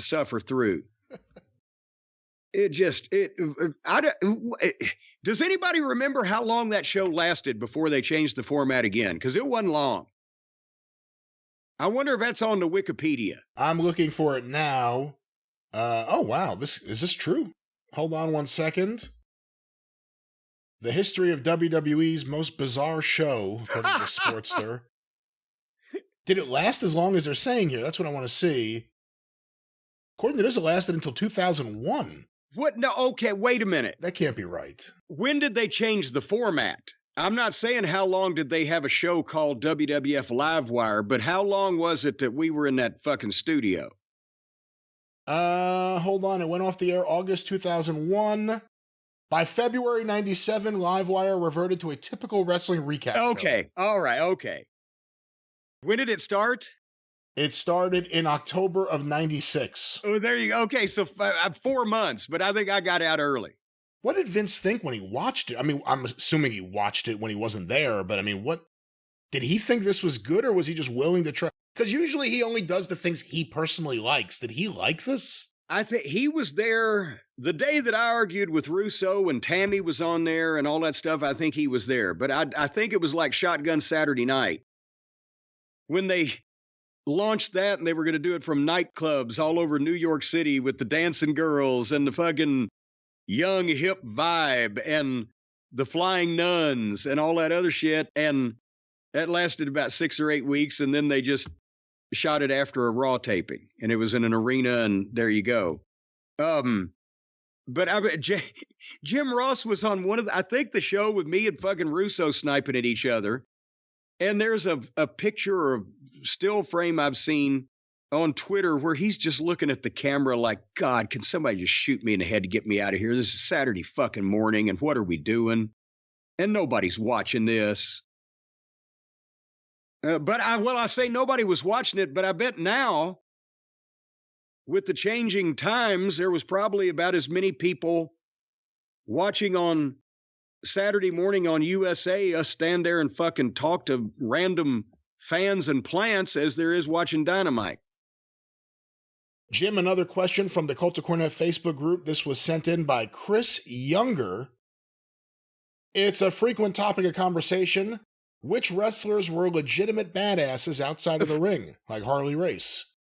My question for Jim is, what managers who weren't originally wrestlers were legitimate badasses? Well, that may be. Hold on. Well, let's first off start naming managers that weren't originally wrestlers. Me, Paul E. I think we're safe on the badass list from either of those. Jimmy Hart. Jimmy Hart. I'm sorry. I know this may pop a lot of people's bubble, but Jimmy was not a student of Gracie Jiu-Jitsu. Now, let's actually, some of the people who were wrestlers who some fans may not know, like Paul Bearer, Percy Pringle was a wrestler. Oliver Humperdinck was a wrestler. Yes, and that's what I was, because Bobby Heenan, actually, he managed first, but he kind of started doing both at the same time, and they would just have him fill in before he became a manager that anybody would want to see, actually wrestle on purpose. But, Bobby wasn't a Hump, no, Percy, no. I'm trying to think and again, badass depends on your interpretation. Paul Ellering was a manager, but he was a wrestler and a incredible power lifter and bodybuilder first, and he was a very intelligent guy and very level-headed and soft-spoken, except if he was riled up or something, but you wouldn't think of him as a badass, but in his day, you would not have fucked with him. Karen Jarrett. Well, now, hold on. We may have one for the badass list. Boy, if she is stiff as shooting with you, she is working with you. No, we love you, Karen. Skandor Akbar was a wrestler first, and he was a badass. The Commandant. He was not a wrestler. I'm trying to think of any managers that weren't wrestlers. I mean, really, when you think about it, Gary Hart even wrestled before he was a manager, and Gary was probably more dangerous as a manager than he was as a wrestler. Gary in the early 60s as a wrestler was fucking rotten. Albano and Blassie, both wrestlers. Grand Wizard, obviously not, but not a tough guy in any way. No. Paul Jones, former wrestler. Yeah. I don't think it's that genre has existed, because here's the thing. If a guy was that tough, they wouldn't start him out as a manager. They would start him as a wrestler, which is why that we're having this conversation.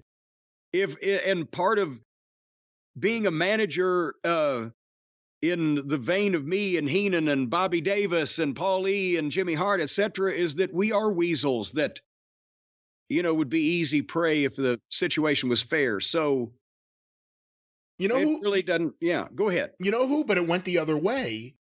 Dallas Page. Because before he was a wrestler, he was 6'6" as a manager. He owned a bar. Well, I don't think he's 6'6". 6'5"? I think 6'3". Oh, really? I think. I'm willing to be corrected, but I mean, I've never thought of Page as a basketball star, but he's a big, tall guy. No, I thought he was 6'5". Plus he had a couple inches of hair in those days. That's true. But again, before he was a wrestler, he became a wrestler, 92, 91, 92? Yeah.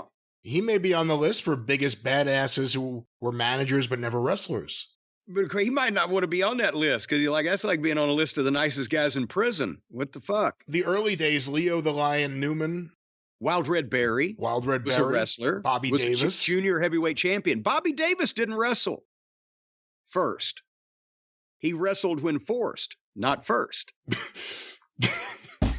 Well, see, that's the thing. That's the Bobby Davis, Bobby Heenan, Jim Cornette, Jimmy Hart, Paul E. lineage. They don't wrestle first. They wrestle when forced. Teddy Long. He was a referee first. Well, but I mean, and again, Teddy, I wouldn't want to just go up and say, well, fuck you, do something about it. But Teddy's not a goddamn Haku. Yeah, I guess that's it's hard. It's a hard question when you really think about it. So who's the biggest badass amongst Heyman, Cornette, Jimmy Hart, whoever else? I gotta go with Bobby Heenan. But you don't consider that one too. He could have whipped all of us. But again, I guess that goes back to the question. They were not a wrestler first, like you said. Heenan. I mean, when was his first match compared to when he first started managing?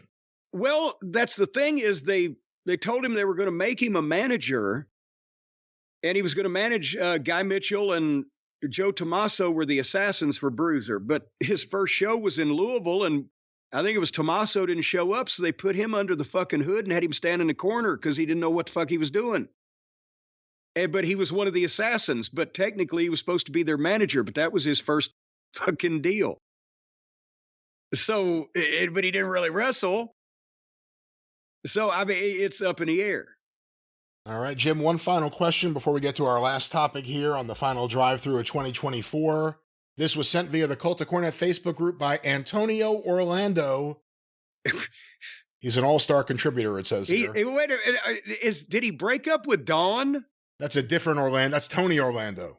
Well, that's what you said. Oh, well, this is Antonio Orlando. I guess you're being more proper. Maybe this is Tony Khan's alias. Who knows? Does Corny think Michael Jackson would have been a good worker? And could someone like Shawn Michaels have headlined a WrestleMania with him pre-allegations? Pre or post? No. Pre-post, during. If he actually was committing the acts that he was accused of, it wouldn't have gone on WrestleMania. Did you hear that right before he died, they were going to do a big co-sponsorship for that tour with McDonald's and Michael Jackson? For the This Is It thing? No, I didn't hear that. They were going to come out with a McMichael sandwich, a 40-year-old piece of meat in between two 10-year-old buns. Okay, that's terrible. But they never.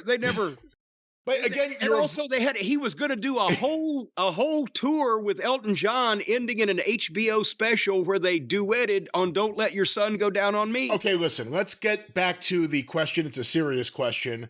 Serious question. Would Michael Jackson have been a good worker? So before we get to the Shawn Michaels match, in terms of working a match against another 115-pound man, do you think he'd have the ability to sell, to maybe do some fancy moves? What do you think?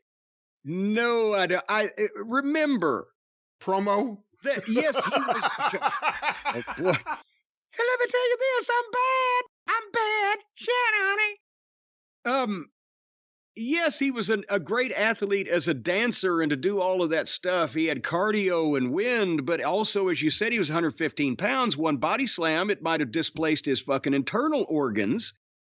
And because of the nature of his life and upbringing and everything, I don't think he ever did anything in the way of sports or whatever. And it was wrestling, I think would be more aggressive possibly than his normal personality and demeanor seemed like that it would.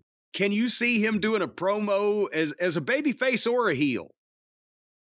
No. Yeah, so no, I don't. Now, could it be that old Tony Orlando there is on the propofol too, and that's where he came up with that question? I mean, it's an interesting question. No, it's not. You know, he obviously It's a dumb question. He would have been able to feud with Michael Hayes over the moonwalk in the ring. Who moonwalked first? I think that could have been something. That could have been really a big deal. And him against Shawn Michaels. Would Shawn Michaels have been able to get a good match out of Michael Jackson at WrestleMania? No. Pre-allegations. Again, pre or post or whatever period of time, no. Because even if Michaels was a stellar worker, you can't get blood out of a turnip, and you couldn't get a fucking WrestleMania match out of Michael Jackson. I'm sorry. No, that would not compute. If instead of Mr. T had been Hulk Hogan and Michael Jackson against Roddy Piper and Paul Orndorff. In that case, I bet you Piper would be more famous than he is now, because I guarantee you he'd have gone into business for himself on that one. You know, the other thing too is beyond, again, all the allegations and beyond Michael Jackson, even the idea of a dancer, someone who's been dancing at that level, those kind of dance moves for so many years, getting into the ring, you have to wonder about wear and tear. I mean, it looks so nice and fluid, but they're fucking up their knees, they're fucking up everything, their joints, because you're not supposed to move in a lot of the ways that they're moving as often as they do it.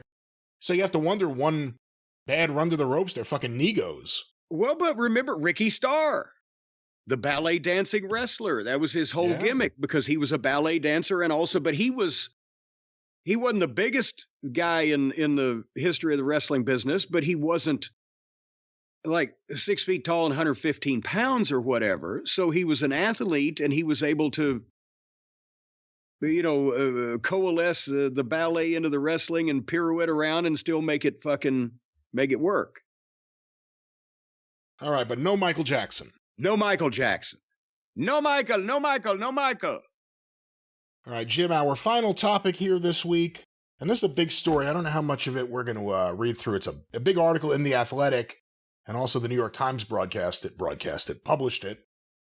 The headline, Lee Fitting was ESPN's golden boy. Then his alleged misconduct finally caught up to him. Published December 18th by Katie Strang and Andrew Marchand, the Marchman, whatever he is. Marchand. You've had a lot going on this past week. Have you been following this at all? Did you get to see any of this? Well, I've read up on some of this here, and I have some notes printed out. The article in The Athletic, as you said, printed in the New York Times. And there's some quotes and etc. But first, they basically tell the story. Lee Fitting is the guy who replaced Kevin Dunn, obviously, for our audience and our purposes, and has transformed the look of the WWE television programming, where everybody's like, God damn, why couldn't they got rid of Kevin Dunn 20 years ago? And everybody's praised that. And the article says that they praised him. His work at ESPN was allegedly stellar. And so everybody's saying not only does he get the business and know how to produce this show and hire the people and etc., but also they said that he had a great personality and he schmoozed with the sponsors and the corporate, business people that they had to, be associated with. But now when that came out, I was like, oh God, what was this guy? Whose head was he shitting on now? But when you read this, is like, Jesus H. Christ on a cracker. I want to go through a few of these things because you really do have notes. Yes, because people are so until his behavior caught up with him. And I'm thinking, oh, what the fuck have they found out this guy did? Now, there was something about the College Game Day on ESPN. They were involved in a scheme to falsify their submissions to the Emmy people. And a College Game Day ended up getting like 30 fucking Emmys that they really shouldn't have gotten. And he's banned for life. Well, and, one would think that that'll do it. And, you need to get fired for that one. What's interesting, though, all the talk about Paul Heyman thinking guys deserve an Emmy. If Lee Fitting is the executive producer, his name's at the end of every show now, does that preclude any consideration at all because he's not allowed to ever participate ever again? Well, but at the same point, maybe they thought, well, if we hire him, we can get some fucking Emmys. No, but anyway, I would back if you've been in a scheme to be awarded fraudulent Emmys and you're a television producer, chances are you're going to get the fucking boot, right? But this is not what they're talking about. And I want to go over a few. Do you mind if I go over a few of these things? No, please. Okay. His behavior went unchecked for years, the story said, and was said to have devastating effects on numerous women. And some noted they left ESPN in part due to experiences of working with this guy. Apparently, some group of employees, went to human resources in ESPN, and here's some of the things that he's accused of doing. Right? There was a claim that he and others were watching a basketball game in a conference room. They weren't playing the ball game in the conference room. They were watching it on television, and they were in a conference room. I want to make that clear. And Lee Fitting talked about a woman who didn't work at the company and said her ability to open her throat to drink a beer said that she'd be good at oral sex. So I've heard a lot of, people talk about a member of the opposite sex giving them a blowjob or whatever, but I've never heard a guy say, look at the way that woman can open her throat. But again, they're sitting there watching a fucking ball game on television and they get a fucking shot of a woman drinking a beer and I bet she'd be a good blowjob. God damn, somebody's put this guy in fucking prison. What the fuck? Here's another one. Go ahead. Again, I don't think there's any issue with saying that amongst your friends sitting there watching it. The problem is, whether right or wrong, if anyone is bothered by that comment in the room, no matter how many people are there, that's enough for them to file a complaint. Well, then they ought to leave the fucking room because this guy was the boss. What the fuck? And who's going to be... Again, big shit. He denied that happened also. Also, in a production meeting with no chairs available for a woman to sit in, Fitting patted his lap and said, I've got a place right here. Yeah, that may be a problem. Okay, but let me ask you, I need some context. Did they actually go and get a chair for this woman and bring it in, let her sit down and continue on with the meeting? Or did he make her sit on his lap or stand up? Then I got a problem. Otherwise, what the fuck? He's fucking jacking around. There is shit happening in the world that is actually worth being written about in the fucking news, and this ain't it. An ESPN employee said Fitting sent her a text message saying, you look hot. Okay. Maybe she did.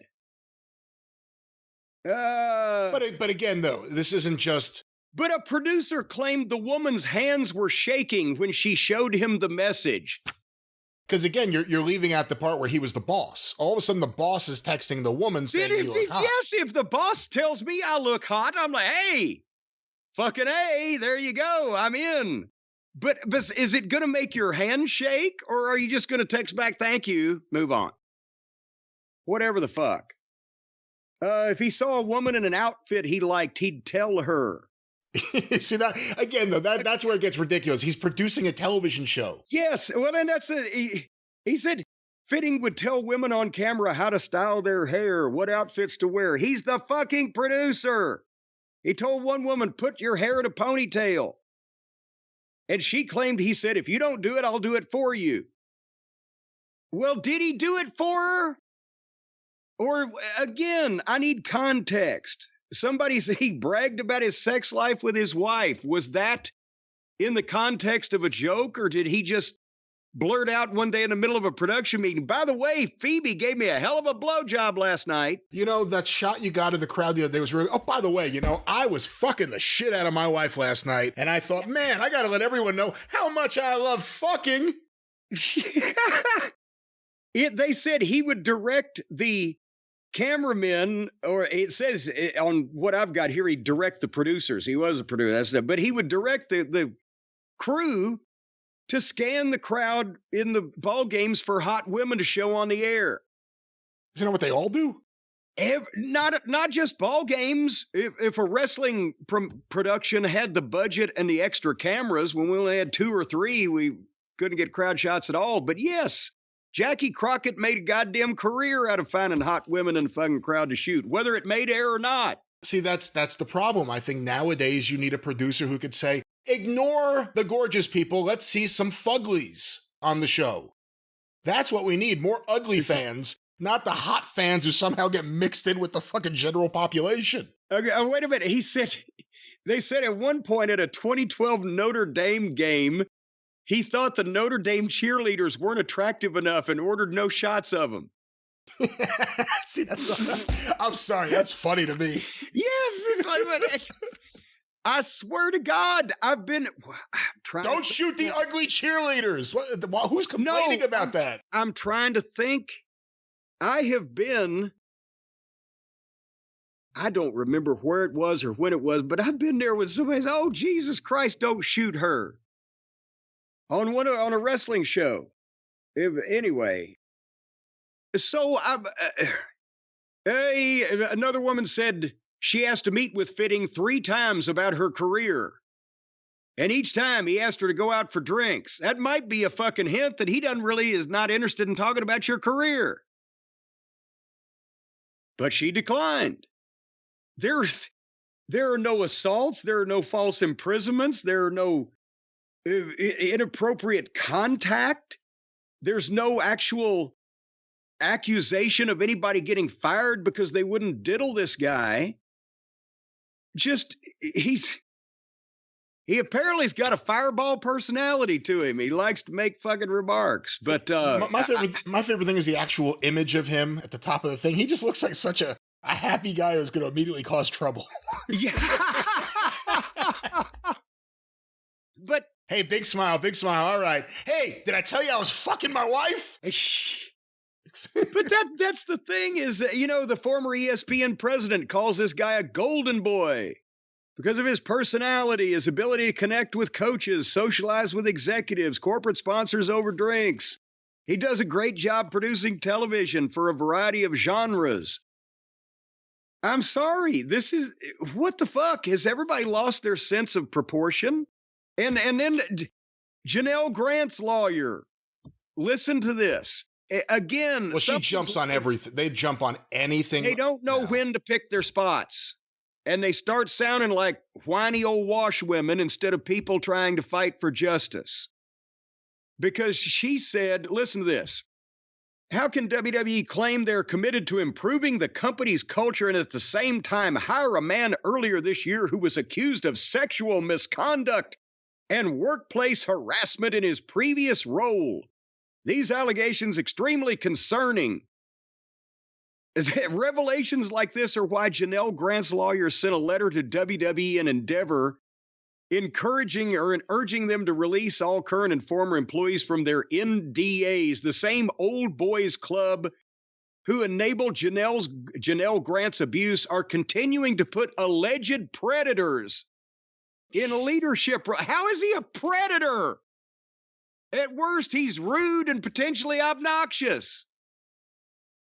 What the fuck? I mean, it's WWE has stated a comment. He's fitting right in. But I'm sorry, but you gotta just have some goddamn context and some perspective to these things. People, if you're going to be calling people a predator because they fucking ask people to sit on their lap at a production meeting, go ahead. I'm just pissed No, off. I was just going to say Janelle Grant's attorney, right or wrong, jumps on any story at all involving WWE or the McMahons or anything involving them. Of course, Lee Fitting had nothing to do with anything during the time that Janelle Grant was there. So Predator? You could call this guy a predator because he got a bad sense of humor? The fuck? It's ridiculous. And that's why that a lot of people with that goofball shyster Greek lawyer that was doing the concussion lawsuit. Oh, Konstantin Kryos. There you go. He did such a shoddy job and was just bleh. But people, when they first heard about the Janelle Grant lawsuit, they're willing to go, oh shit, we need to hear more about this. But when they just beat it to death and they lose their credibility, as Butch Reed would say, selling wolf tickets, crying wolf, where there ain't no problem, then that's why people tune them out and it hurts their client. Well, okay. The other interesting thing is this article comes out. You know, I don't know what the timing says. Usually with things like this, when they get out there, there's something going on. But this article all of a sudden comes out. It's not like it's going to change anything about Lee Fitting's role in WWE. They're not going to make a comment. This is an old thing. It makes you wonder where this came from. That all of a sudden now, you know, they said they've been talking to lots of people. They spoke to, I think at one point, said like up to 20 different women that had worked for ESPN, who has a long history, by the way, ESPN, of issues with sexual harassment or misconduct in the office. Going back to the beginning, if you read the ESPN oral history, the beginning of ESPN, all the secretaries were hookers. But anyway, ESPN's had issues with their culture. Well, it's good. That way they had something to fall back on. And, you know, it's funny, you think about someone, Lee Fitting, he was working at ESPN, that's Bristol, Connecticut. It's just a ride up the road from WWE, so yeah, he's still in Connecticut. I wonder if he uses the same personal trainer as Vince. There's joking around. Obviously, some of the women probably felt like they had to do something sexual, although no one's saying they did anything sexual. Well, yeah, that's the point I'm saying. There's actually nobody saying that anything legitimately happened. That would change the story. Now you change your story. Well, do you think this is a non-story, or do you think this is anything? Yeah, no, nobody. The job this guy's doing, and if he's as qualified and competent with all of the bullshitting with sponsors and all that stuff, and as on the ball as he's allegedly is in every other way, they're not going to get rid of him because somebody said, well, he tells bad jokes and made my hand shake when he told me I was good looking. The fuck? Well, what a fitting end. The fuck? The fuck? The fuck?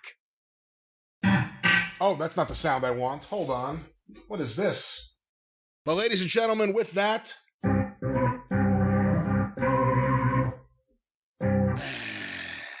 had too much feedback on that. We're going to wrap up the drive-thru. We're going to wrap it up for 2024. Of course, there'll be omnibuses coming up for the next week or so. There'll be lots of clips on YouTube. Anything big or breaking happens, we'll be here. If anyone big breaks anything, we'll be here also. But Jim, final words to the listeners, 2024, another year in the books, 2025 right around the corner. Merry Christmas and Happy New Year, everybody. We appreciate what you have put up with from us over the course of this last year, and we'll try to give you even more happy horse shit in 2025. That's right. On behalf of myself and everyone here at Arcadian Vanguard, Merry Christmas, Happy Hanukkah, Happy New Year. We hope everyone has had a wonderful 2024. 2025 will be better. The shows will get better. Ladies and gentlemen, that's our commitment to you. Now let's not box us in. Songs and the usual shenanigans return in the new year. But one final time, for Jim Cornette, I'm the great Brian Last. Happy New Year. Tally-ho!